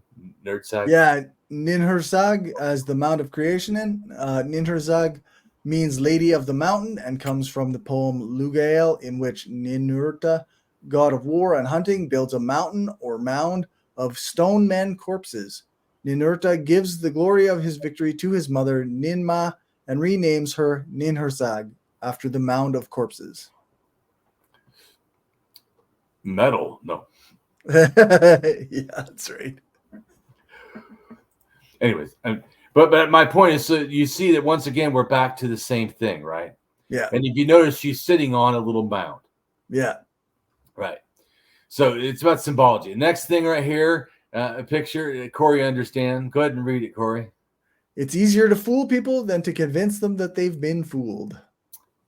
Right. Imagine believing all these religions that start their stuff in the beginning there was a flat earth. Right. And on that earth was the Mound of Creation. And from that egg hatched humanity. Right. So they came up from outside the egg. Right? Like a bird does. Or a human does. Or like we can have a ladder and you can climb out of the egg because, right? That's what's, I can see it. Yep. Right. Anyway, so the next thing is I think a mound. Interesting, right? It's a very famous mound. It's a snake mound, whatever. I think it possibly could show an egg outside the coil, meaning like the beginning egg. It's also smaller. Right. And then later the big egg, in a sense, which is, there's stories in the myth about the mound being built, right? It keeps getting builder. They're bigger and bigger. There's another mound where it itself just naturally keeps growing. And I think that may be what it's showing, because there's several rings. There's 3 rings to the mound. And then another little, temple on top or something in a sense. But the mound, in a sense, the 3 rings mean like it's grown 3 times is my point. Right. Like, wah. It's, like the stories. I'm just saying it's possible. But the egg is certainly bigger than the other egg that's down there that's small. Yeah. At the beginning where it's real tight and coiled up. And then you see it comes out, and then I think it's eating the egg, like the picture I showed you. And so I think that all this stuff is relating. And once again, they did it by a river, right? Because snakes and rivers, right? Yep. Yeah. Yep. And it's Serpent Mountain, Ohio, constructed 2,200 years ago. Yeah. So I'm going to keep, there's a bunch of stuff and talks about the Greek creation myth and different creation myths. Go ahead and read where it says, I can't pronounce it. Hiranyagarbha. Hiranyagarbha is Sanskrit for golden womb, poetically translated as universal womb, is the source of creation in the universe or the manifested cosmos in Vedic philosophy.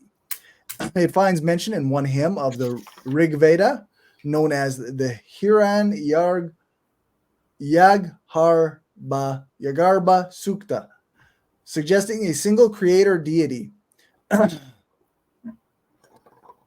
He is the god of gods and none beside him, identified in the hymn as Prajapati.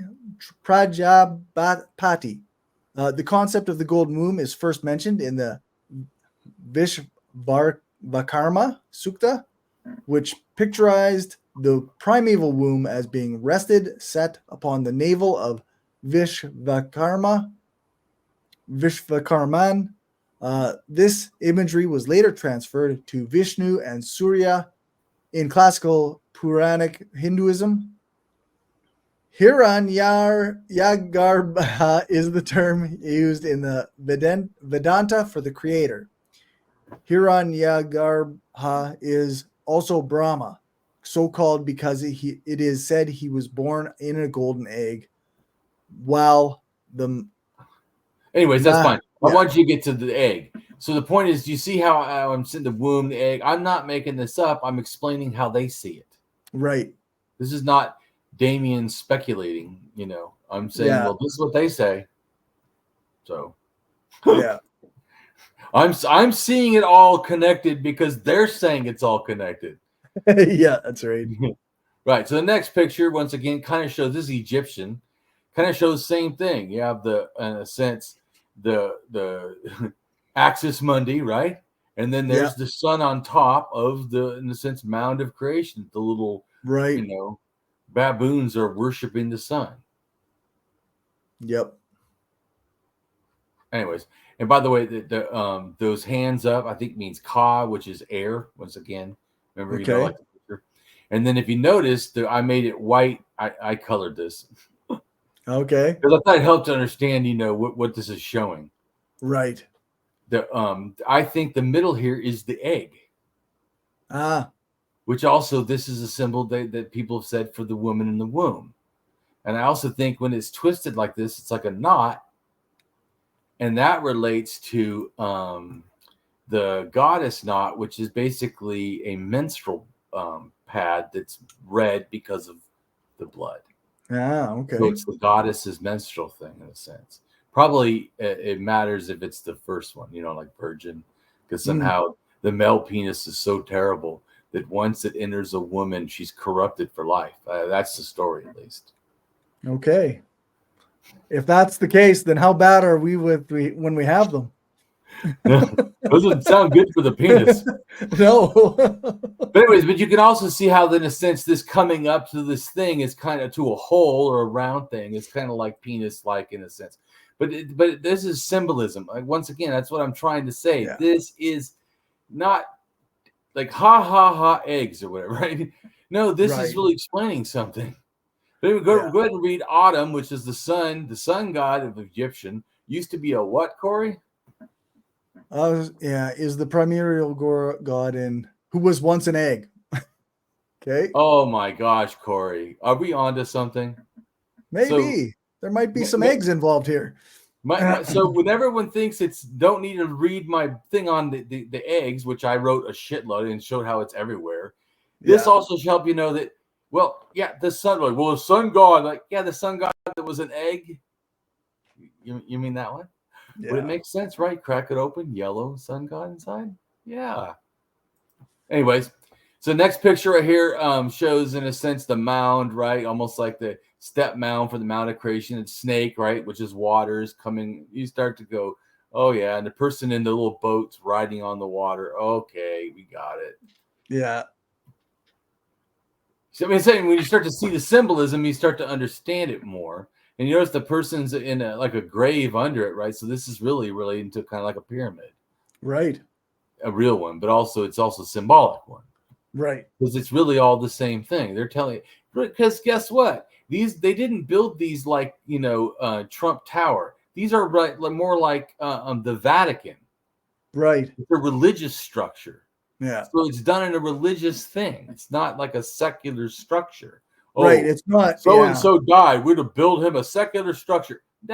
No. It's very tied to their religious beliefs. It's a religious structure done in a religious way for religious reasons. Yeah. And we do that today, so that shouldn't be crazy at all. Anyways, let's keep going. There's all kinds of stuff, by the way, you could read. And I try to show Earth lodges in America and how all these different things are like in the Jaguar God's also a mountain. They also call it, the maybe Mound of Creation. Then you have the Inca that also does stuff, and there's I can keep going. There's a lot. There's too much to show you. Then I have a thing that kind of shows like all these different pyramids around the world, and everyone goes, "Woo, so mysterious." Nah, not really.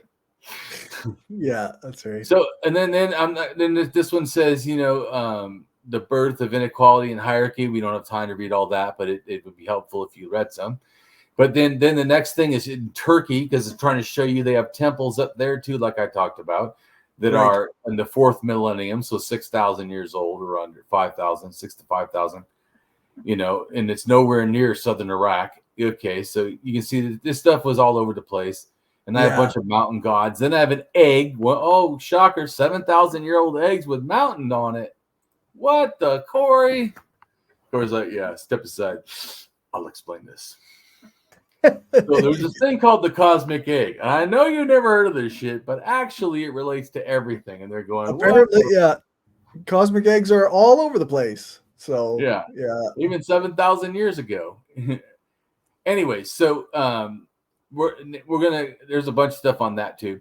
But then the next thing is someone sharing to a person to help people that believe in Graham Hancock to see that the pyramids are different and they also evolved. Like this three pictures they show. Do you see that?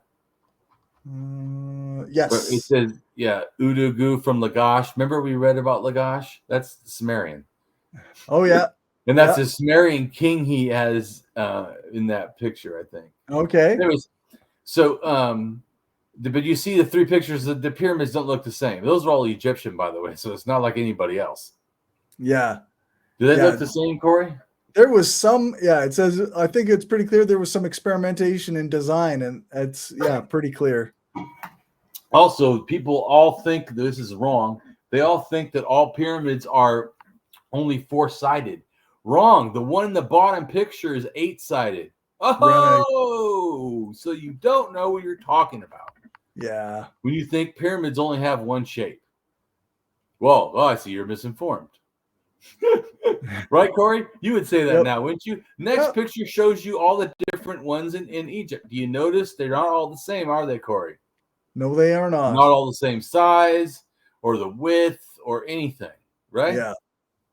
Literally, the only thing they have similar is they kind of look similar, or like I said, religiously, they match a religious idea. Right. They're all pyramids. Right, but this just shows. So when people think, oh, we don't hardly know, it's so mysterious, there's nothing mysterious. People know all about this shit. Yeah. You don't know. The next thing shows you the cutaways of the different pyramids. Are they all the same, Corey? They are not. They are not. They are all different. You know why, Corey? Because it was an evolution. Yeah. So it's so ridiculous to me. People look at the last thing and they go, how did they do this? Out of nowhere, right? They have these shows. Out of nowhere, they built this pyramid, seemingly all this knowledge. It must have been given from aliens. I'm like, it wasn't out of nowhere. It's been like 7,000 years. What the 6,000 years, dude? What the fuck? Yeah, for sure. Right, so let's keep going. Next picture is a madrasa again. Do you see how you start to look at it less like just a pile of rocks? And this is a lot. Remember labor hours, and they have a statue, and there's someone carved that. You know what I'm saying? So all this different stuff. Anyway, go to the next picture. The next picture is showing you the Zuni. Uh-oh. And the Thunderbird. Looks like he has a step period or Mound of Creation on his head. What the? Then you go to the next picture is a Thunderbird. We're not going to read about all this, but that's in the North Coast, which Thunderbird is like the whole western half of the United States and Canada and all of it. Anyways, next picture is the Egyptian primordial mound symbol. Doesn't it look just a tad bit like, I don't know, a step pyramid? It does, in fact. Right? Not crazy. Then look at the next thing is the first pyramid ever built. Doesn't it kind of look like that shape? Yep. That's pretty close. Right. Does it have as many steps? That would be interesting. I think it has one more, doesn't it? Yeah, no, it's not quite the same, but 1, 2, 3, 4 versus 5. So that top thing is smaller. Anyways, but it just shows you once again that it's the Graham Hancock. This idea did not come out of nowhere. Yeah. And don't say we have no idea. No one knows why. Wrong. In fact, these ideas I'm showing you are extremely, I think, proving why. Yeah. Yeah. But then the next one, is the finally the last picture is the pyramid that everyone thinks is the only pyramid. Right. Because they don't know anything. Yeah. The Pyramid of Khafre. That's right. So, and that one is old, of course. It's 4,570 years old. It's old. And they also have, people think, no one knows how they built this out of nowhere. And I'm like, what do you mean out of nowhere? Out of nowhere. Like you're out of nowhere with your stupid Yeah. thinking. What the fuck? They know everything about this shit. What the fuck? No. Yeah. Or they tell me, Damien, how can you trust the archaeologists? I'm like, because it sounds like they know what they're talking about. How do you know? They'll 'Cause I show look. me. That's right. Like they write down how they figured this stuff out. Like it's not like out in Right, they're just like making I'm shit doing, up. right? Yeah. I'm writing down how I figured this out. Yeah. 'Cause They you can didn't just see- say it and expect you to go along with them. Right. No. And the next thing is about chieftains. We're going to try to finish it real quick. Chieftains, and it just shows how they morphed into bigger chieftains and how clans, the bottom Right. part of the picture, clan, or what they call super chieftain, which is almost like a king. But even when it did become kings, it still kept the nobility. It still kept the clans. What the fuck?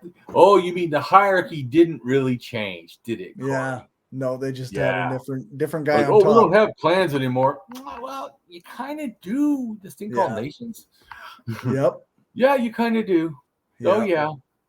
Then the next picture just shows that there was women who also, were in the power or even as kings. So the sexism thought that, is inaccurate. Yeah. Like, oh, men weren't the only ones that were leaders. And so the next picture is about the Egyptians and the Sumerians and their pyramid systems of hierarchy. And if you notice, they both start with priest king. Yeah. And then fucking nobles. Oh, yeah, so rich. And Yeah. then you have the soldiers, right, to protect the rich and the fucking king. Yeah. And then you have scribes, to defend with the crimes of the soldiers that were done by the priests and the king. Yeah. And then the merchants who are making the products to help kill the fucking commoners and gather some slaves. Okay. Yeah. So, but I'm just saying, if you look at this, it's already here, right? This is 5,000 years ago, and it's already fucked. Yep. As far as my anarchist mind is concerned, it's fucked. Yeah, for sure. So then I try to show how the next picture, how these 5,000-year-old things, in a sense, turn into feudalism. Because how is feudalism that different than what the fuck is this going on? The feud as a king at top. Well, what the fuck do you think these priest kings are doing? Yeah, that's right. What the fuck? Yep. So, or you're going to start having to say feudalism started 5,000 years ago? Yeah, like call it whatever you want, right? Right. Call it whatever you want. What But this is similar to that, and that's similar to what we've got now. So I'm hearing a lot of bullshit, is what I'm hearing. yeah. Well, but Marx didn't have all the fucking facts, and I kind of do have a lot of facts. So yeah, I'm gonna go with my own opinion that my facts point to this. Because see, I didn't start with opinion. I wasn't even trying to figure out capitalism. I just looked at all the shit and I went, "Whoa, what the fuck is going on over there?" Yeah. Like, what the fuck? They're owning land. What the fuck? They're getting different houses. What the fuck? They're having fucking 2 fucking farms and other people have nothing? Whoa, they small little fucking shacks. Ooh, and then they fucking go and raid other people and steal them, their women and things. Oh, wait a minute. What the fuck? And they're hoarding wealth and leets and then they're not giving it, and they're hereditary passing land down. Oh, and they fucking having something that seems like almost like, wealth, like as in money, or certainly by 5,000 or something, or they were doing something close to that. I mean, they're 4,000 for sure. They're starting to make groups of like monetized like sizes to trade. You know what I'm saying? Right. Anyways, but I'm just saying. So I find it that not super convincing. Yes, I'm not talking like I told you before. I don't say that capitalism, 7,000 years ago, what I think the origin of it is, to me, because I think of it this way, capitalism is that, someone else is owning the means of production. That they are taking some of my surplus labor, which is the easiest way to say it to me. Yeah. Someone else is taking my surplus labor. Well, fuck, then that's 7,000 years old. Yeah. Yeah. Yeah. Like maybe capitalism is the most modern iteration of this exploitative nonsense that's been going on for 7,000 years. But the exploitative nonsense has been going on for 7,000 years. Right. And at least 5,000 years, because we have texts on it, we know that people were getting a wage. Yeah. And then we know by like 4,500 or 4,000 or something that people are actually having a minimum wage set by the government. Right. Yeah. How does that not sound like shit now? Yeah, it's And very, then you have very taxes similar. you have to fucking pay the government for living there. Yeah. Right? Sometimes which is like you see involved your fucking labor. Yeah. But for free. But I'm just making a comment. It's got all this stuff that everybody says, oh, that wasn't there. They have banking. Right. It was more probably like state capitalism for some of the stuff for sure, because the state would have like the granary and then they would divvy it out stuff, Yeah. But they would in a sense hold it for everyone like a bank. So they hold your grain for you. Yep. In the sense you use, oh look, I have 10 things of grain, so they give you 10 because you put in 10. Or whatever, what I'm saying, whatever. Maybe they give you 9 because they capitalism. Go make some cash off of it. Yeah. Tax for the king or whatever. But my point is, so that's always been a big deal. Yeah. All this, so even in the Bible, it talks tax collectors and shit, that they were fucking hated. Yeah. So I mean, this is fucking nothing new. That's why I think I fucking struggle as far as I'm concerned. Started 7,000 years ago, because also that's a time when you have force for the first time. This first time they have mass fucking deaths. They're all over these areas in Europe and shit. Are fucking mass graves of fucking killings. It's and then and massacres in a sense. It's the first time you're getting really this over and over again reciprocal violence for just to gain wealth for the fucking like colonism, so are they colonizers, or is it when they do it 7,000 years ago, those aren't colonizers, even though they did colonize? They came from the Middle East, they went to the Balkans, then they colonized Germany, and then when they got to Germany, they started killing their own people because they now want to have only my family has a plot. This is our fucking thing. We're not giving it up, and they'll fucking kill you. Or they also did where they kept moving around, but all the new land they moved, you get the choice first, in a sense. So I mean, the system has been rigged against we're all equal for a long fucking time, as far as I'm concerned. Yeah. And so that I'm just saying. But once again, as we talked about, I'm not in a sense debunking Marx totally. I'm not saying that he's wrong, that capitalism somehow is inherent to humans. It is not. And that is not what I'm saying. I'm just saying I see it a little bit further back. That's all. And it happened at a time of great horror when fucking people were doing mass murdering and shit. Yeah. I think, I'm not an expert on Marx, but I think that based on what I've learned from talking to Justin and reading other things around it, that Marx was talking about a very specific thing. And if we expand our understanding of these systems of exploitation and systems of hierarchy, then we can say that this is bigger than this one thing. Right. That's definitely how I see it. Like I said, to me, that's how the facts look. Yeah. That everything that we think, even if people are like, oh, people in America had nothing. They had wampum, right? Yeah, shell money. So they had money, and they did capitalism. They all said land. They did trade. They did, yeah. Well, they also, like in the Northwest, you actually had copyright to things, to songs, to dances. Either a clan would or a family would. Oh, yeah, or a person could. Yeah, so I mean, that's a lot of similar ideas that we have now. You know what I'm saying? Yeah, for sure. That are, and so I'm just saying is that a lot of these ideas that we think are more current, they're fucking old. Yeah. So for sure. And I think it's more interesting than just the pyramids personally to me, because there's all the stuff that goes around to it. And people should read that whole blog because I explain a shit ton. So you think this is good, go read the blog. But so what would you say after learning all this, all the, I know we're going to do our show too, but just wrap up anything you feel from these, 4 different videos that the Mounds, Kurgans and Ziggurats and whatnot. Right. Shell mounds. These are all I think it really all kind of ties together pretty well, I think, based on the DNA evidence, following the languages, the DNA, and then once you start to learn like we did a lot today, the religions and their way they are similar and also moved around, and then they start building these mounds in various ways, and it just seems like it ties together pretty nicely. Right. Well, good. So that, like I said, and I'm pretty confident. I remember I told you, I said I would debate someone. I said, Right. I win because I know I'm right. Yeah. So, and that someone said before, Damien, you know what I hate about you is you feel like you're right all the time. That is because I use facts to make my opinions. And I'm also, as you know, more than willing to change. If you show me that there's a thing that something's in error and I need to, I'm not tied to it. I'm tied to the facts.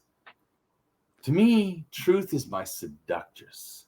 I want just the truth. Yeah, there you plain go. Truth, right? So I want to teach the plain truth too. And of course, I have to hype it up a little bit more or give art and stuff to help explain, but it's because I'm trying to transmit so many concepts at one time. Yeah. Art is the only way you can practically do it, or pictures. Yeah. It's pretty tough to get somebody to read a multiple page blog like mine. Imagery and even these videos, like it's probably pretty hard to get people to watch long videos like this. True. So it's I think the images really help. Like it makes a big difference. Well, and I told you too, you could cut up, these videos for your thing and say, explains the pyramids and just real quick at this. But I told you too, I do want to do a thing for us together at on TikTok where we have just one piece of art and I just say things. We'll time it like 3 minutes or something or whatever, right. whatever the TikTok's supposed to be the longest, because holy shit, I need time to talk. But within reason, you know what I'm saying? You just make it and stop. That's it. Yeah. Yeah. And maybe even have it on the screen so everyone can look with us and know I'm almost about to end and I can see it too. You know what I'm saying? So if you can do that, but yep. Something, but my point is that I think that way we can explain the pictures because then if they want to know more, they can come to these videos. Right. Yeah. And if they really want to know more, they'll actually read the blog, and then holy shit, you will really understand. That's like if one person goes, "Oh, I think, Damien, it's about rocks," and I go, "Read the blog." That's all I said. And he comes back, "I was wrong, but to me, in my defense, I wasn't aware of it." Yeah. And he goes, exactly. Excellent blog. Yeah. Oh, you really made it understandable. In my defense, I wasn't aware. Well, that's exactly the point. That's exactly the point. And that's also the thing. That's why I told you, I'm not trying to make people feel bad. I'm not trying to attack them. I know it's hard online to get my tone or how I'm feeling, but I do it because I want you to think, because I know when I present all this facts, Corey's going to start thinking all on his own about how he feels about this, no matter what Damien said, because Corey got to see all this stuff for himself. Or anyone watching this. Same with you read more on the blog. You'll read more where the myths are matching. Multiple myths, multiple places all over the world are all saying the similar stuff over and over and over, which also matches their worldview. It's all flat earth. It's not like flat earth went out and nothing else. Flat earth, the Mound of Creation, the world tree, all this stuff, whatever, primal waters, all this stuff was together in a sense. So everywhere. But everybody conceives of it differently, and then it keeps evolving because then a different culture didn't know that's what it was, right? And so well, we just had a tree. Well, not originally. Yeah, that's right. But anyways, I know that we're gonna go ahead and done. But unless you have any questions you want to ask or say, not today, no. Okay. No problem. So go ahead and tell us about you or what you're doing. And I heard some bad news or something. Yeah, but I was gonna have to change the way I was doing streams and even my recording, because StreamYard, it's quite expensive now. They over doubled the price.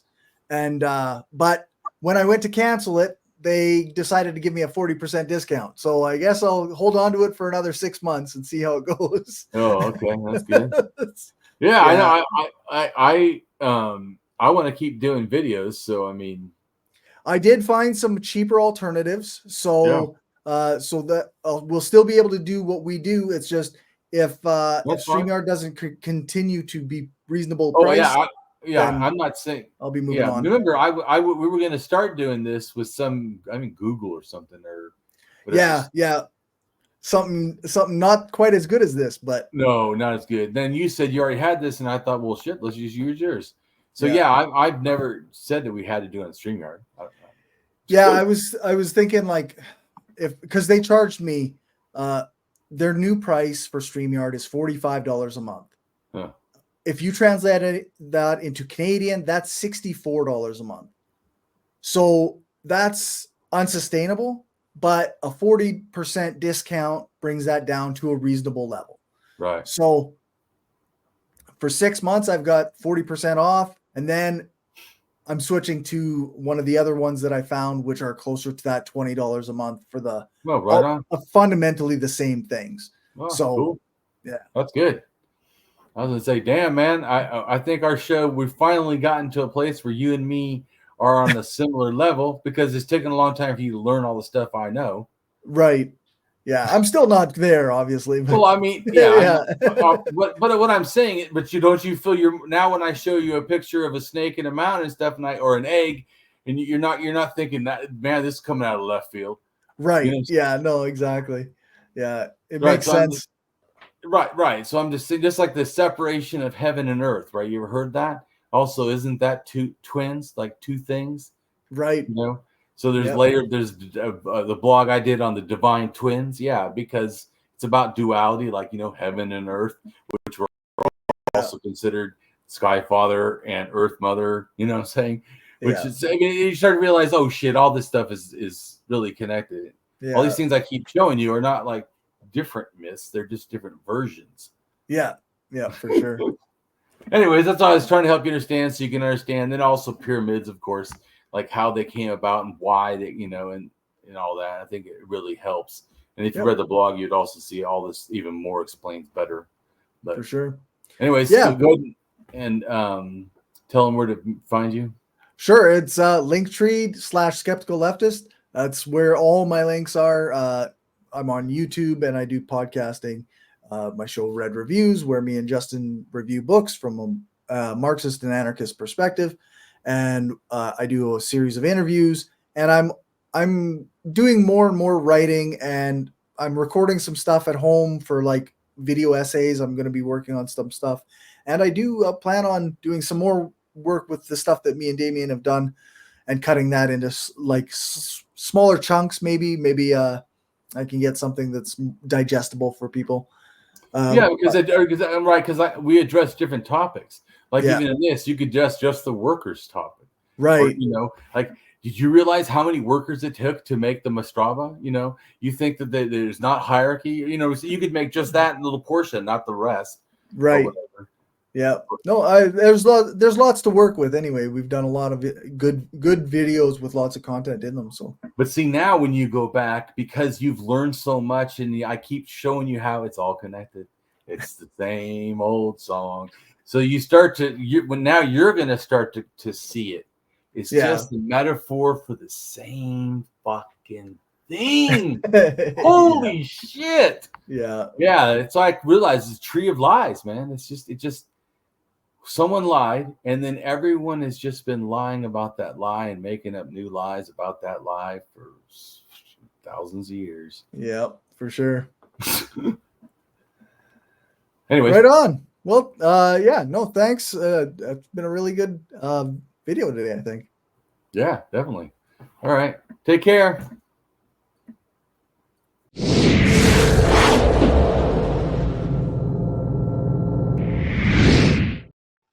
Hello, and welcome to my channel. I am Damien Marie AtHope. In the simplest terms, I am an atheist-humanist philosopher and prehistorical writer-researcher at DamienMarieAtHope.com. I am specifically an axiological atheist. An axiological atheism can be thought to involve ethical and value theory reasoned and moral argument driven apatheism, agnosticism, atheism, anti-theism, anti-religionism, secularism, and humanism. Axiological atheists can be understood as a value theory or a value science atheist. As an axiological atheism's ethically reasoned and constructive pro-humanity. I am an axiological thinker, value theorist. The science of goodness, worthiness, usefulness, valuableness, virtue, reliableness, accuracy, validity, morality, integrity, beneficialness, etc., etc. We axiologists have a value consciousness. And in general, we see the architecture of humanistic humanitarianism value in people that we see as dignity beings. Places and things are not. Axiology is a value theory. In its broadest sense, it involves areas of philosophy that are deemed to encompass some evaluative or evaluation aspect. Therefore, it crosses almost all domains in some way or another. Now for a more detailed terms as to what I am. I am an axiological atheist, an anti-theist, an anti-religionist, secularist, humanist, rationalist, writer, artist, poet, philosopher, advocate, activist with schooling in psychology, sociology, as well as I am an autodidact, self-taught in science, archaeology, anthropology, and philosophy. I promote science and am against pseudoscience, pseudo-history, pseudo-morality, things that are found in religion.